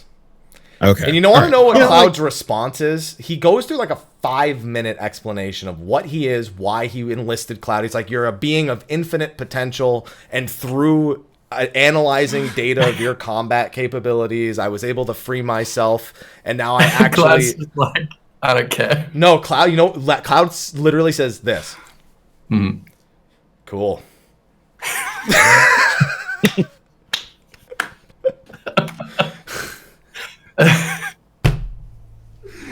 This is cool. One word. And then he asked him, what will you do now? And he says, I don't know. The future is uncertain. I mean, to be fair, before Cloud said that, he did like a really sick vape trick. Yeah. He just took like a huge rip and just made like a vape cloud shaped like Leviathan. Was like, cool. Chad brings up, we could fight Sapphire Weapon in Chadley's VR. It's true, we could. Yeah. I would believe that. I would believe that. So you think we still knowing what I know now about Chadley, do we think we still get like VR missions through Chadley or something? He's going to follow us in the rest of the games. He literally says, I'm going to continue to assist you. He says that. So he's 100% going to be a recurring element in the rest of the games. No more Mayor is the best dude. I kind of miss that dude. No, probably. No, I think eventually when we come back to some of the Midgar elements towards the later half of Disc 2 from the original, we'll probably run into Mayor Domino again. We'll probably run into Avalanche again because they've really also we've glossed over so much because there's so much to discuss. Avalanche has been largely fleshed out. The Mayor from the original, who in the original says he wants to see Shinra burn, or he wants you to he wants to see Shinra damage. He wasn't formally a member or an informant of Avalanche in that game, and now he's very formally, and I love what they did with him in particular. I like what they're doing with the soldiers with Roche, and I'm curious to see how that evolves because he's soldier 3rd class right now. We've referenced Kunsel, who's soldier 2nd class, and I'm curious to see if they keep expanding. Was Roche 3rd class? Yes, Roche is 3rd class. He's 3C. He's 3C. We fight so many of those, and they're so pathetic. Yeah, Roche is a 3rd class soldier. He's just batshit insane, probably because he's got an overdose of the Jenova juice in his body. We also don't establish I don't think it's established anywhere if he's S or G type either, but he's probably just S type. But we also know, and this is actually true in the original, that they have soldier 1st class, of course, which was, I believe in Crisis Core it's established, or maybe not in Crisis Core, might be in the original game, that after everything happened in Crisis Core, they kind of dissolved 1st class for the most part. But we also, I think, fight them in the original game later on in Disc 2. We fight Soldier 2nd class a lot in the second game in Janan when we're escaping. I think when we go back to Midgar, we fight 1st class soldiers as well. They basically decided they were too dangerous after Crisis Core, didn't they? That's what I remember. But it might have just been, they might infuse them with Jenova cells, but they probably didn't go as ham as they did with Angeal, Genesis, Roche, etc. Yeah. Yeah, when you're going after Hojo. Yeah, so when you go back to Midgar towards the end, you do encounter some soldier 1st class there. And I know you fight them in Janan for sure, the 2nd class. Okay. Yeah. All right. So I'm curious to see if they mess with any advancement through soldier, if we see even more of the other soldiers other than... I think it's without a doubt we'll see Kunsel. We'll probably have to fight Kunsel at some point. And that's going to trigger mad PTSD in the Zack inside Cloud and all that shit. Yeah. Another big thing I thought about down the line with Barret. Will Dine be any different? Oh, Dine's going to be one of the best scenes in the next part. I'm looking forward to that more than any, because Barret was actually my standout favorite character in 7 Remake. It was solidified for me in Chapter 13 when I was like, I need to see how he reacts to the plate falling. That's going to determine how well they did Barret for me. And as soon as I saw that scene, I was like, okay, you literally nailed Barret. He's a hypocrite, like Waka is, with having the softest heart, like the fucking soft dad that he is. There's a scene in the elevator. If you take the elevator instead of the stairs, he has a super like dickhead, like fuck you, I hate you as a character scene there. Really? Where he basically calls all the employees, like he says he quotes some like scripture or some shit and talks about how, you know, just because you're not evil doesn't mean you're not like a part of evil, and like I don't know, it was bullshit. It was such bullshit that what he says in there, but then that's I took the stairs and they were hilarious. The stairs were 100%. I took the hilarious.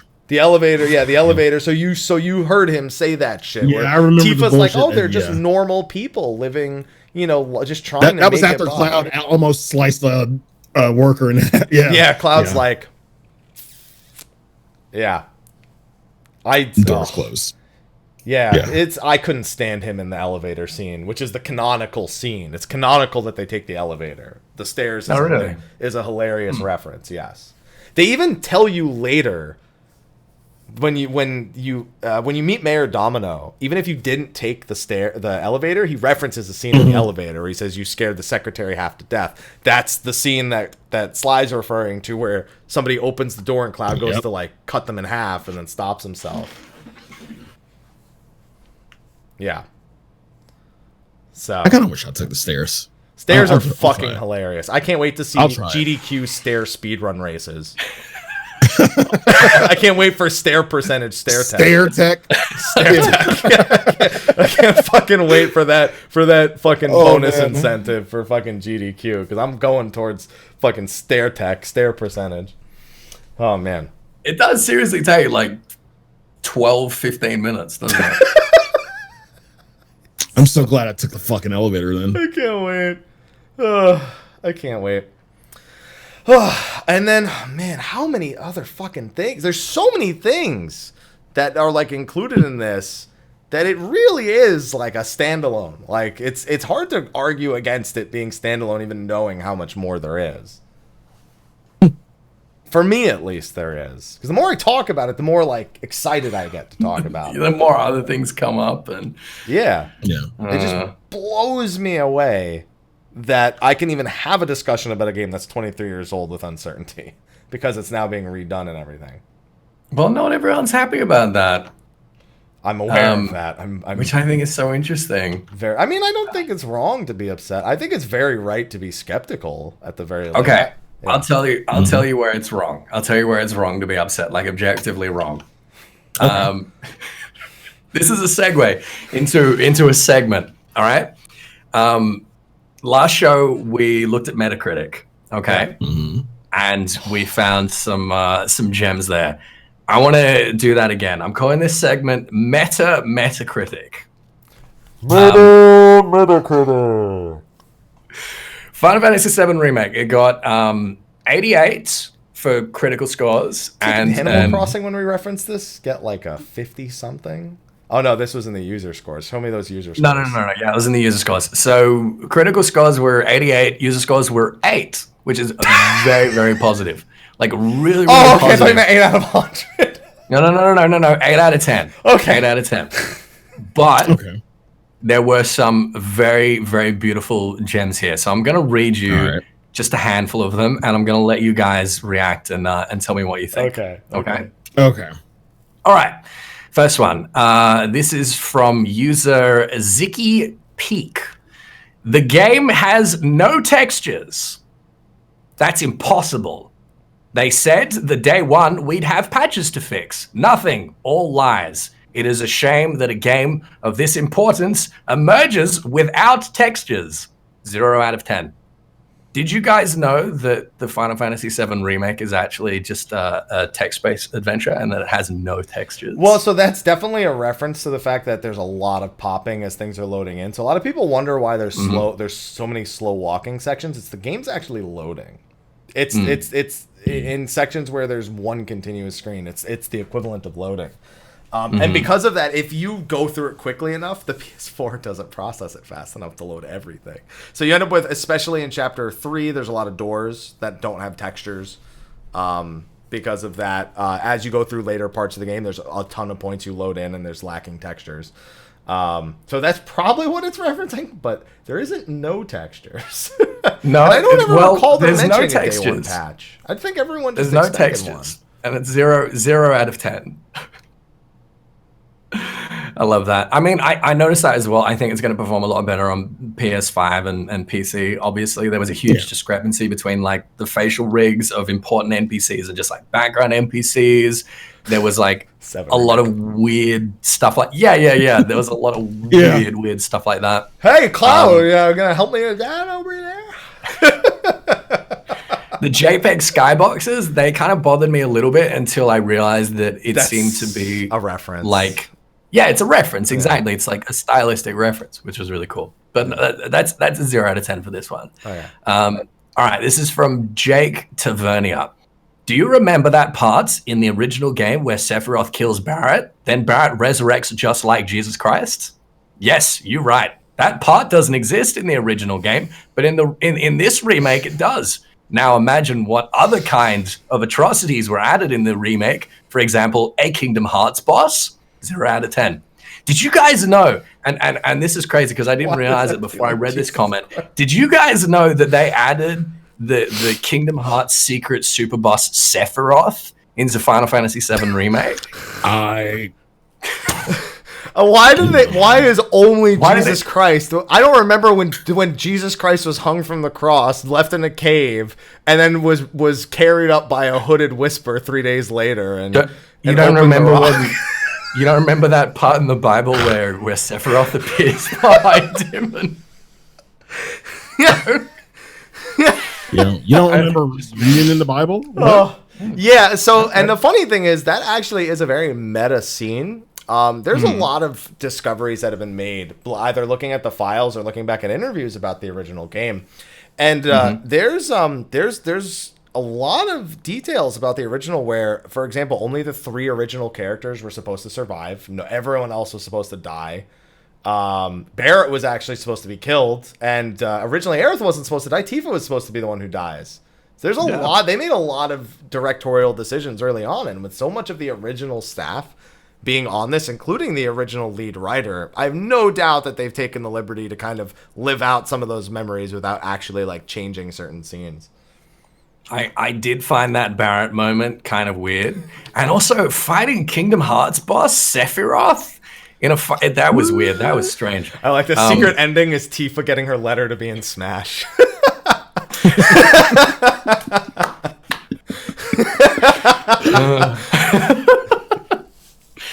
Yeah, so that's a 0 out of 10. No, he wasn't. Yeah, and he also wasn't talking about Sephiroth. He was talking about the whispers, of course. But he said final boss. He was talking about the Kingdom Hearts secret boss Sephiroth. Surely that must. Yeah. Here's another one. This is from Revakun. I got to make sure that I get his syntax correct here. No, the syntax. I got to make sure I don't correct it for him. It's worse than the horrible RE3 remake. The classic mode, it's a joke. Just watch how the game play itself. The times travel excuse, that ruined the story. And also this game is not complete. Please, adding these stupid side quests to increase artificially the linked, it doesn't do it's a good game. Sorry, Capcom, but on the worst competition remake, Square Enix wins you. 0 out of 10. You know, I could have actually accepted the majority of that feedback if not for how it was written. I could have been like, okay, he didn't really care for the side quests, he didn't care for the timey-wimey stuff. I was like, all right, those are all fair, I don't agree with them, but then it was written that way, and now I don't know if I care anymore. All right, try this one on. This is from Jim Bob. Final Fantasy VII Remake is an insulting marketing scam directed by a childish egomaniac with no respect for the original game or the fans. This game is not a remake, it's advertising fraud. The core plot and themes have been ripped out and replaced with an idiotic, convoluted train wreck involving the stupidest ideas ever conceived. Time travel, alternate timelines, alternate dimensions, visions of the future, time traveling ghosts from a future timeline that makes audience lose brain cells every time they appear. This is completely different and horrible original story. Square Enix lied. They have lied to their fans for 5 years straight. Never let Nomura direct or write anything ever again. Square Enix has scammed their fans, and this is the last time they'll ever see my money. He's buying part 2. Guess the score. Okay, here's what I need you to do before you tell me the score. 1 out of 10. 4. Yeah. You reckon 1 out of 10? 4 out of 10? 4. 8 out of 10. Oh, so it's satirical. That post is satirical for the most part. I have no idea. I have no idea. It has. That's a satirical post. That's okay, mocking all. Because here's the thing. That's the perfect meme. That's literally the perfect meme. I don't know. It did not read to me like. No, that guy is 100% like. He was like, yeah, I had a few problems, but let me write this because it'll be funny. All right, let me give you one that's definitely not satirical. This is from Nifty Len. I was ready to give this game a 10 out of 10 and immediately start up a second hard mode playthrough of the game as a victory lap of what was 90% one of the most incredible gaming experiences I've ever had. And I'm not going to read this, but he goes on, basically, okay, he writes a couple of paragraphs about how it was just absolutely fantastic. He loved everything up until the final chapter. And then he goes on, I kid you not, a 2,000-word rant about Nomura. Okay? I don't read it all. Okay, I want to. No, I'm not going to read it. I'm not going to read it, but I'm going to refer back to. No, I'm going to refer back to. I was ready to give this game a 10 out of 10. All right. Up until the last chapter, the final score is 0 out of 10. Just one extreme to the next. Okay. All right. Okay. One more. Last one. All right. This is from Shiva A. I have a giant Final Fantasy VII tattoo on my leg. I'm now ashamed that people might believe that I got it for being a fan of this remake and not because of the original. 0 out of 10. Guys, there's 3 things you don't get tattoos on. One of them is favorite video games. It's people you're in relationships with. Mm-hmm. You just never know. Your favorite video games and a tramp stamp. Those are the 3 things you don't ever get done. Oh no, I'm sorry. Then you've got a tramp stamp? I've seen an Emmett Salt tramp stamp. No. Yes. In life or on internet? That takes all 3.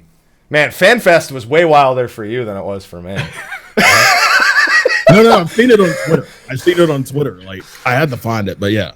I've seen an Emmett Selk, like the symbol for Hades, I guess, tramp stamp. And it looked good too. I'll say that. Yeah. There we go. Don't get a tattoo of Cloud on your leg and then get upset when they remake the game 20 years later. Please. There's so many things. This is why I don't have any tattoos. Because you can... It's just never a good idea. I don't get it. I don't get it at all. So that's Metacritic. I hope you guys got as much of a giggle out of that as I did. I got a big giggle. Yeah. If I could rate it, I would give it 8 out of 10 giggles. worst section of the show. Hated it. 8 out of 10. There you go. See, it's a perfect meme.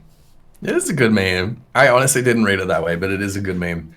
Have we got anything else to cover? I feel like we could talk about this for like 6 hours, 8 hours. We really could, and I'm down. And I'm down. Right. Let's do it. Fresh pot. Let's go. Let me go get some goddamn tea. So okay. Realistically, though, what have we not talked about? Because we've glanced over so many things. The biggest things we've glanced over are little bits in the sequences, like Johnny. We didn't talk about Johnny at all. We didn't talk about the Dawn at all. We didn't talk about Wutai at all. We didn't talk about the gameplay and the problems that we had. Well, this was a spoiler cast. We didn't talk about fucking Jules. We didn't talk about Jules in the pull-up game. How'd your pull-up game and push-up game go, by the way, Sly? How are you? Squats, surprisingly easy. Pull-ups, Jules took me about 6 tries. Okay, that's not too bad. That's pretty good. I watched somebody screw up, and this person knows who they are. I watched them screw up the squats for 15 minutes and then one-shot the pull-ups.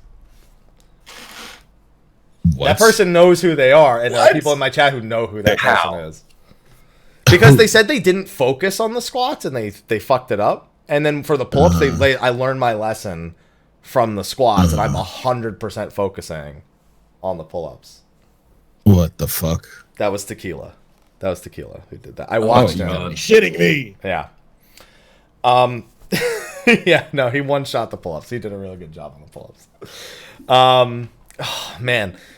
All of those are pretty major elements to look forward to. Because I know you're thinking Johnny is a major element. Johnny's in the original. A lot of people forgot. They actually did Johnny's design really, really well based on how he appears in the original. And Johnny is at least going to appear one more time because he ends up in Costa del Sol in the original. Johnny is, and speaking of which, Hojo at Costa del Sol is the other thing I'm really looking forward to in, part 2. I have no memory of that. Yeah, you find Hojo on the beach with his hose. And That's the thing. Man, that guy pulls. They're probably just clones that he brought with him, to be honest. But yeah, no, they're just chicks. They're just chicks who are into experimentation. That's it. Yeah. He's like, I heard you like experimenting. Me too. Hey, any of you want a little Sephiroth in you? Again? Oh man! They nailed Hojo. And that's another big thing. Like, again, we keep talking about the lore, but the characters are all... It's a whole nother topic. You could literally take like an hour or two and kind of cover each topic in excruciating detail. Because they put a lot of effort into characterization here, both in the important characters like Avalanche, the main cast, the main villains, especially Scarlet, who is just way too excited about materia, just too much. And has literally a pup of a person, to even just the people. I actually say I'm one of the few people who doesn't hate side quests so long as it's establishing a world that kind of exists and exists without me in it. I suppose these things could it makes perfect sense that there's somebody who steals from the rich and gives to the poor. It's a pretty common trope, and being introduced to the characters and the characters looking for those characters is fine for me. Seeing kids playing around and dodging their responsibilities as part of an orphanage, while, by the way, clearly being inspired by Zack, because they all have Buster Swords, and it makes a lot of sense that Aerith would have introduced Zack to the kids at the Leaf Orphanage. I thought they only started having Buster Swords after they met Cloud. Literally, the first quest you do, as soon as you... Because they said there's 5 kids. Literally, you finish that section, there's 5 kids out. Go find them. Those kids fucking... Yeah, they didn't just make those swords in 5 minutes. It certainly looks like they did. They didn't just make those swords in 5 minutes, and one of them has a nail bat, which he gives to Cloud. That's true.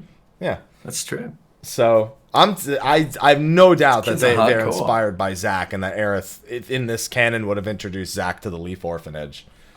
I firmly believe in that. But see, there's little things like that they did. And not to mention, there's way more Sephiroth clones in this game, because the original did not go up to 49, as far as I remember. Which that's a concept I feel like they did very well here. Even introducing that guy are sick, the meme, without saying it.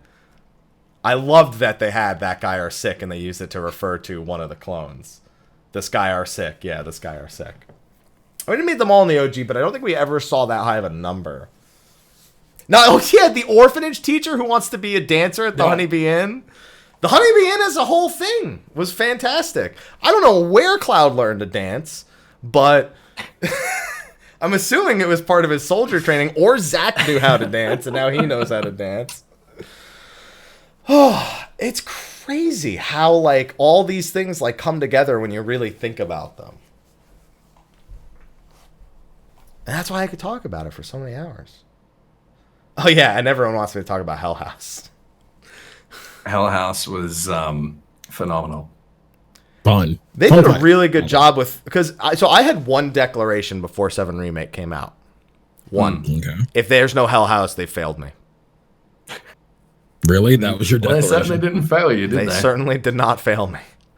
Because I said... Because I was playing through 7 OG, and I'm like, how the fuck are they going to do Hell House? Like, how do you do this in Remake? They're going... I expect them to try, and if they don't, they failed me. Oh, they did it. No, they didn't. Even things like Sword of like all of the most annoying enemies in the original are 10 times more annoying here. Like the dudes that come up and down out of the whack-a-mole style things, the sledge worms. God. I hated them in the original. I fucking hated them. Sahagins are fucking assholes in this, like mega assholes. Not bad. Yeah. And then, but then you have like the enhanced shock troopers, the skating ones. Like if the twister attack that they do, they're a nightmare in hard mode. Yeah, Zanines are really fucking annoying during the Tifa Aerith section. The room with the 12 Hellhounds is really annoying on all the difficulties. It's just like, man, I'm such a fucking stan for this game. It's not even fucking fair. It's just not. I can see that. It's just not fair. You non-stans never stood a chance. Oh, God. Is there any element of the game? Because it's late for Ethys, and I would love to keep talking about it. And Sly's got a life to live. I don't. So I gotta let these guys go.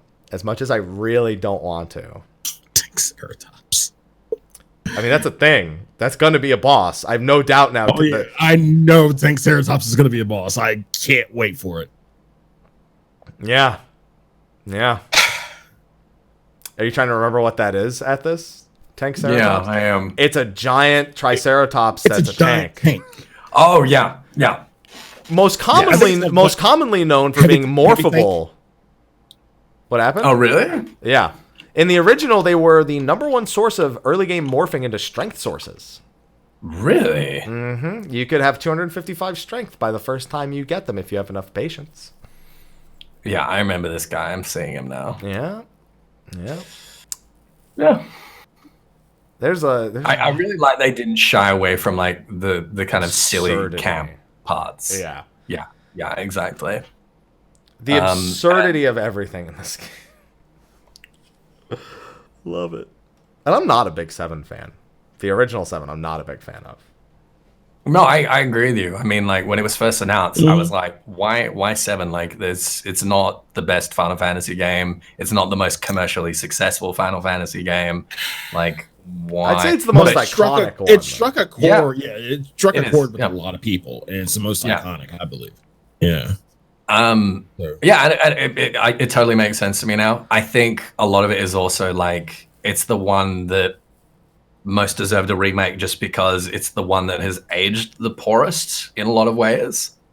At least visually, it looks like dog shit. God, the original looks so bad. But I'm 100% on board now. Like it wasn't my favorite, and now I'm super, super invested in it. So well done. Yeah, I'm on board with that entire statement. I just wish we had time to talk about Wutai more. Don Corneo and Wutai, man, I need that scene in my life with Elena and Yuffie, and I mean, still talking about Yuffie and Vincent. There's no question mark that they're going to be mandatory. I mean, I think that's set in stone. They've said that in the original Yuffie and Vincent were supposed to be mandatory, but they cut their story, so they made them optional for the most part. So there's always that. Sly, is there anything you want to touch on? Anything from your very fresh playthrough? Because again, there are so many things we didn't touch on. We may have to do a follow-up to talk about other things. Oh my god. We didn't talk about the characterization. We didn't talk about all the other loose threads that they left hanging. No. I think I touched on everything I pretty much wanted to touch on. Okay. I haven't.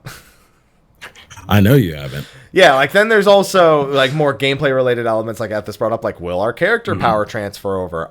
No. I have one item in the game that convinces me that I won't be a 1-to-1 transfer. I think it'll impact it, but I don't think it'll be a 1-to-1 transfer. Why not? I have an item that gives me a limit break at the start of every fight. That item's not coming with me. Right. Okay. Yeah, that's probably fair. I mean, I can see that not transferring, but I don't think they're just gonna lock out one. I think they'll cap your level at like 35. They'll like start you at 30 if you don't have a save file, but they'll like cap. They'll like if you do, they'll like let you start at like 35 or something. I think they'll let you have some of the skills. I don't think they'll let you bring 7 skills over, because then you're gonna learn 6 more, and there's gonna be way too many fucking skills for all the characters. So I think it'll just be the Buster Sword, just be the base weapons at the start. Braver and maybe the same other starting skill, but not all of them. Material will de-level down to... I think material will de-level down to 1 for all of them. And enemy skills, stuff like enemy skill and magnify, that'll all carry over. Wait. You're taking away Infinity's End? Are you serious? I'm taking away Infinity's End. You.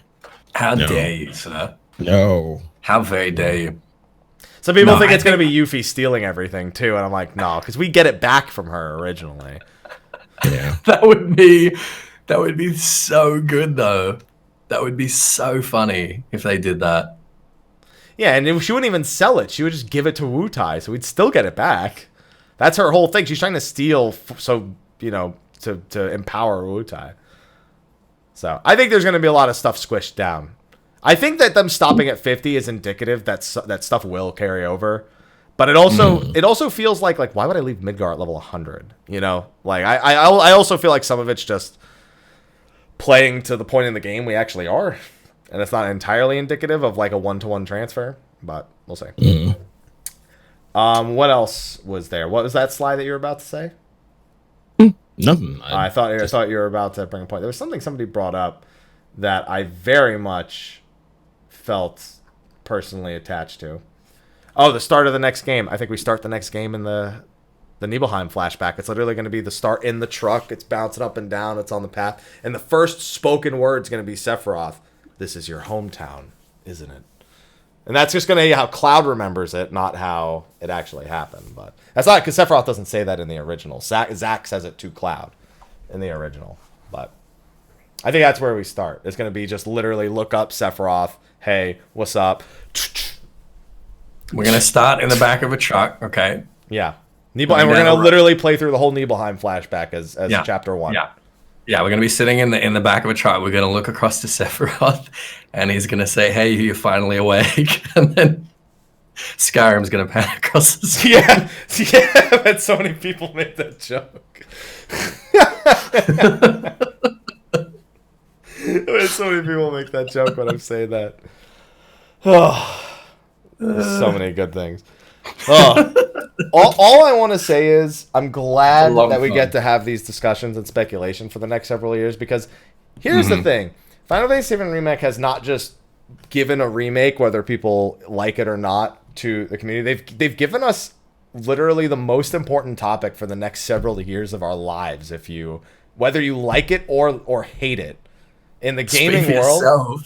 No, in the gaming industry, part 2 is going to be one of the most looked at and anticipated parts. Not necessarily because people need it right now, but because everyone wants to know who's right. You need it right now. No, everyone wants to know who was right and who was wrong. I get that, like, love or hate the ending and the setup. I think it is going to have been really successful in... The next part is going to be one of the most anticipated releases, like, of a long time. So they nailed it. And even if you hate it, you need that second part, because you need to know how much you hate it. You need to know if you like really hate it, or if it's like you just hate like a bit of it, or like you just or you're gonna hate, or now you're gonna hate the next one, but now you're waiting for the third one because you don't know if you really hate it all the way yet, but you need the whole thing to know how much you hate. You need to hate it. All of those 0 out of 10s are still going to be hate bias for part 2. Yes. Yeah. They need it just as much as us 8 out of 10 people need it. Like that guy who says it's the most awful thing. Good old 8 out of 10 right there. For me, it's still airing on a possible top 5 favorite. Top 5 favorite Final Fantasy games, or Okay. It's still behind 6 and 10 for me, but at third and fourth spot, it's feeling. I don't know. I'm just can't get there. I don't know how to get there. It's 3 or 4. I don't know if I'm pushing Zodiac Age down, or if I need to, or if I just gotta shove Final, because right below Zodiac Age is a question mark still. It's like 4 and 5. And, it's a pretty big jump from 3 to 4, and now it won't be. I think part 2 will be top 5 for me, just because, again, it's going to be a lot more open. And a lot of the issues with part 1, I think they're going to have ironed out by then. I think it's going to be a lot tighter.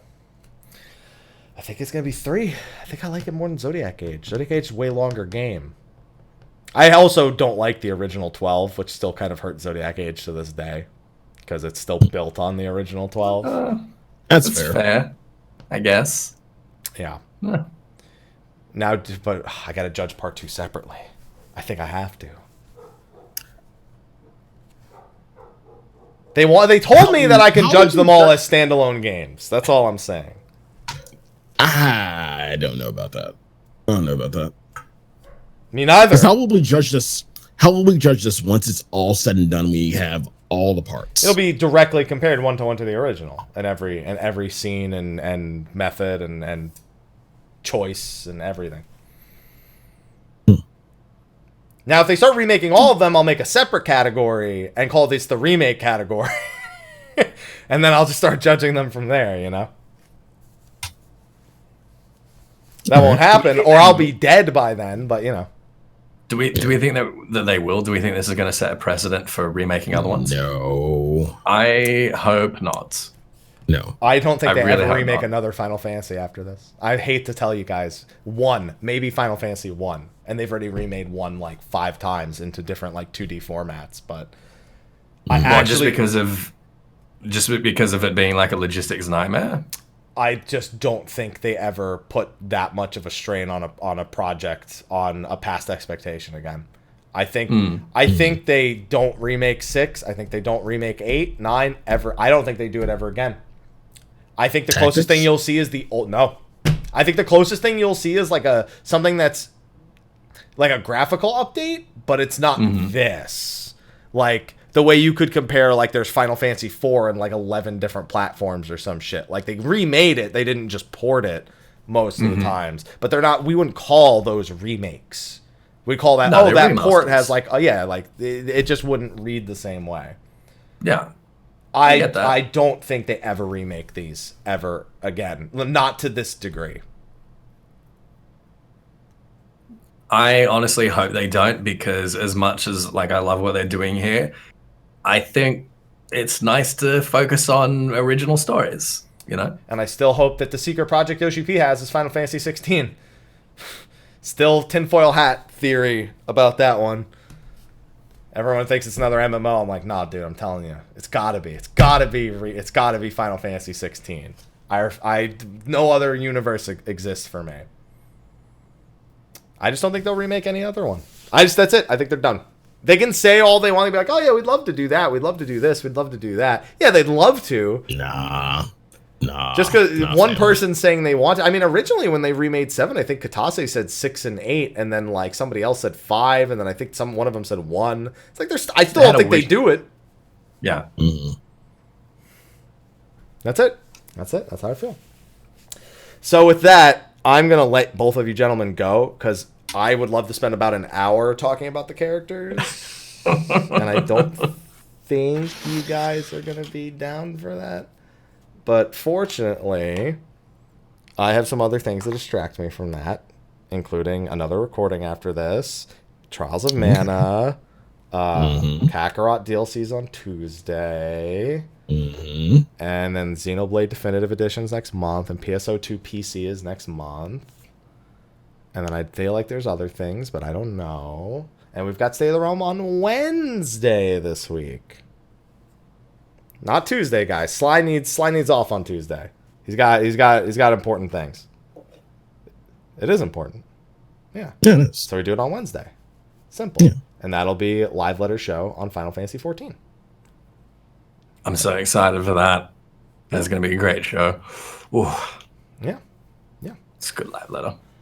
And then after that, Sly and I have some plans that we'll finally have to push into motion.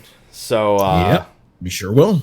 Be on the lookout. There's going to be a mix of TBGs, and there's going to be a lot more TBGs over the next several months, because those of you know, this show is entirely born from being a filler between Final Fantasy 14 podcasts. Because we used to just do one of those a week, but now due to the situation in the world, we're going to have a much longer time before there's like a steady stream of news. So expect a lot of these to pop up over the next several months. Okay? Hell yeah. Good slime.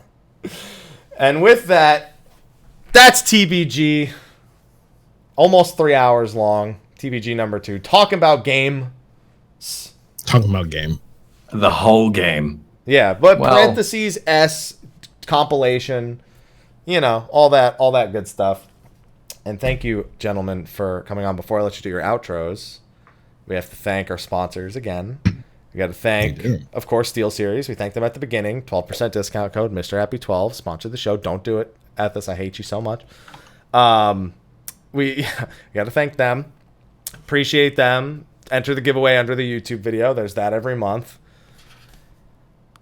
And that's it. No, we're moving on.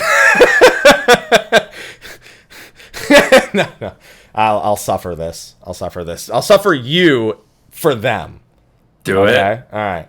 And we also have to thank our patrons whose names have been scrolling in the top right of the screen the whole time. A couple of you are missing from that list. I have seen it. I haven't been getting the emails as steadily from Patreon, but I did check before the show, and we did have a couple of them. We had Octavius, who joined the list up there. We had Ryan, who hasn't provided me a name. And again, I got an apology letter from somebody again who said, hey, I need to reduce my contribution. Guys, you don't need to apologize for reducing the contribution with everything that's going on right now. You owe me nothing. You owe us nothing, especially not an apology. Just enjoy the content and, take care of yourself, because that's the most important thing right now. We also had DJ, another name that got added to that list. And I think that's all of them. Nope, we also had Ed. That's another one that got added in there. So thank you to those.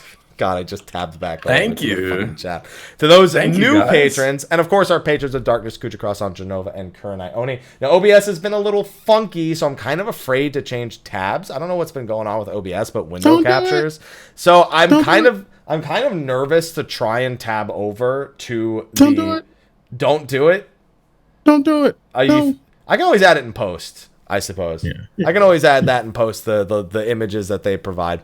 So thank you to our patrons and our patrons of Darkness for supporting through these times. We do appreciate it. Hopefully you've been enjoying TBG, because now suddenly you sponsor those too. There you go. You got one more. Guarantee your shout out instead of just not doing the show. Bloody legends. Thank you so much. All right, and with that, we are going to wrap things up for this week's episode. We'll be back in just a few days with our usual Final Fantasy 14 podcast on the recent live letter number 58.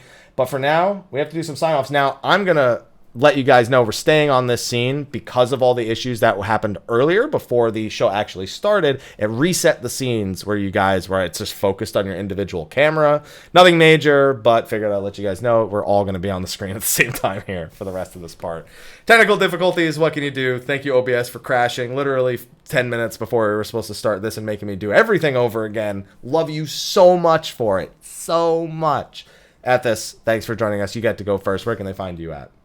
You can find me at Ethys Asher everywhere. YouTube, Twitch, Twitter, Instagram, Facebook. You can Google me, find some of the things that I've written for various outlets. Yeah, that's it.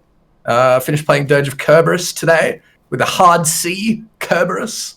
How you like that? Okay.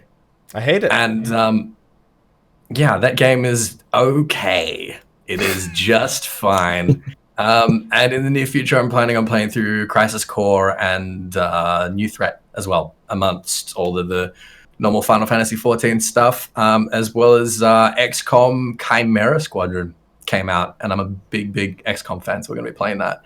But yeah, thank you so much for having me, as always, and thank you guys for listening, and I hope you enjoyed having a big old nerdgasm about Final Fantasy VII with us.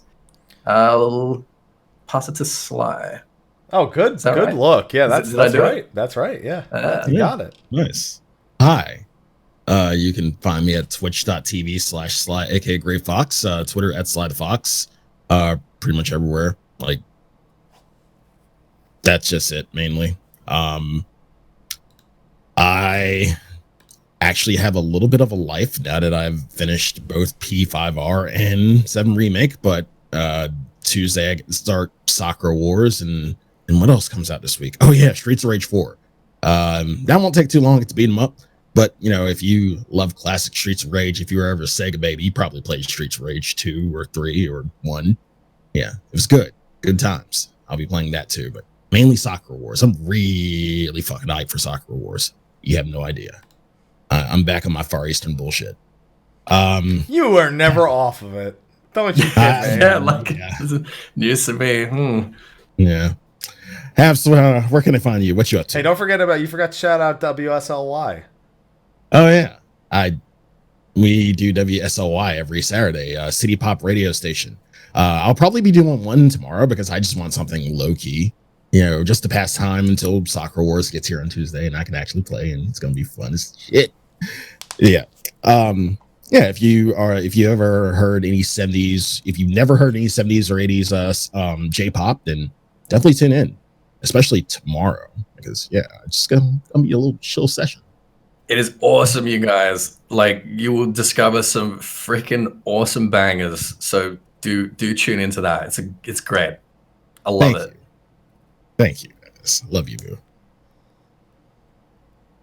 Habs, what are you up to? Where can I find you? You can find me, Mr. Happy1227, Twitter, Twitch, Facebook, YouTube, and Instagram. All of those locations. Things that we have been up to recently: Final Fantasy VII Remake, easy, any percent speedruns. I haven't checked to see if there's a route out because we've been playing Trials of Mana. Because I was just winging those while like minorly routing for myself. And about just under 7.5 hours, 7 hours, 26 minutes, and 54 seconds, I think was one of them. Was probably one of my better ones.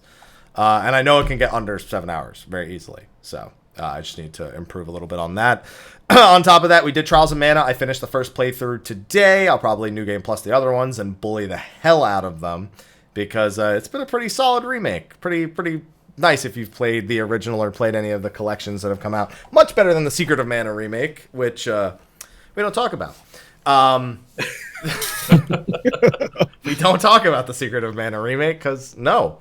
Then we also have Dragon Ball Z Kakarot, which has its first DLC coming out on Tuesday. Like I said at the beginning, a game I like. I would argue not a great game, but I don't care because Dragon Ball Z. The Battle of Gods DLC comes out on Tuesday.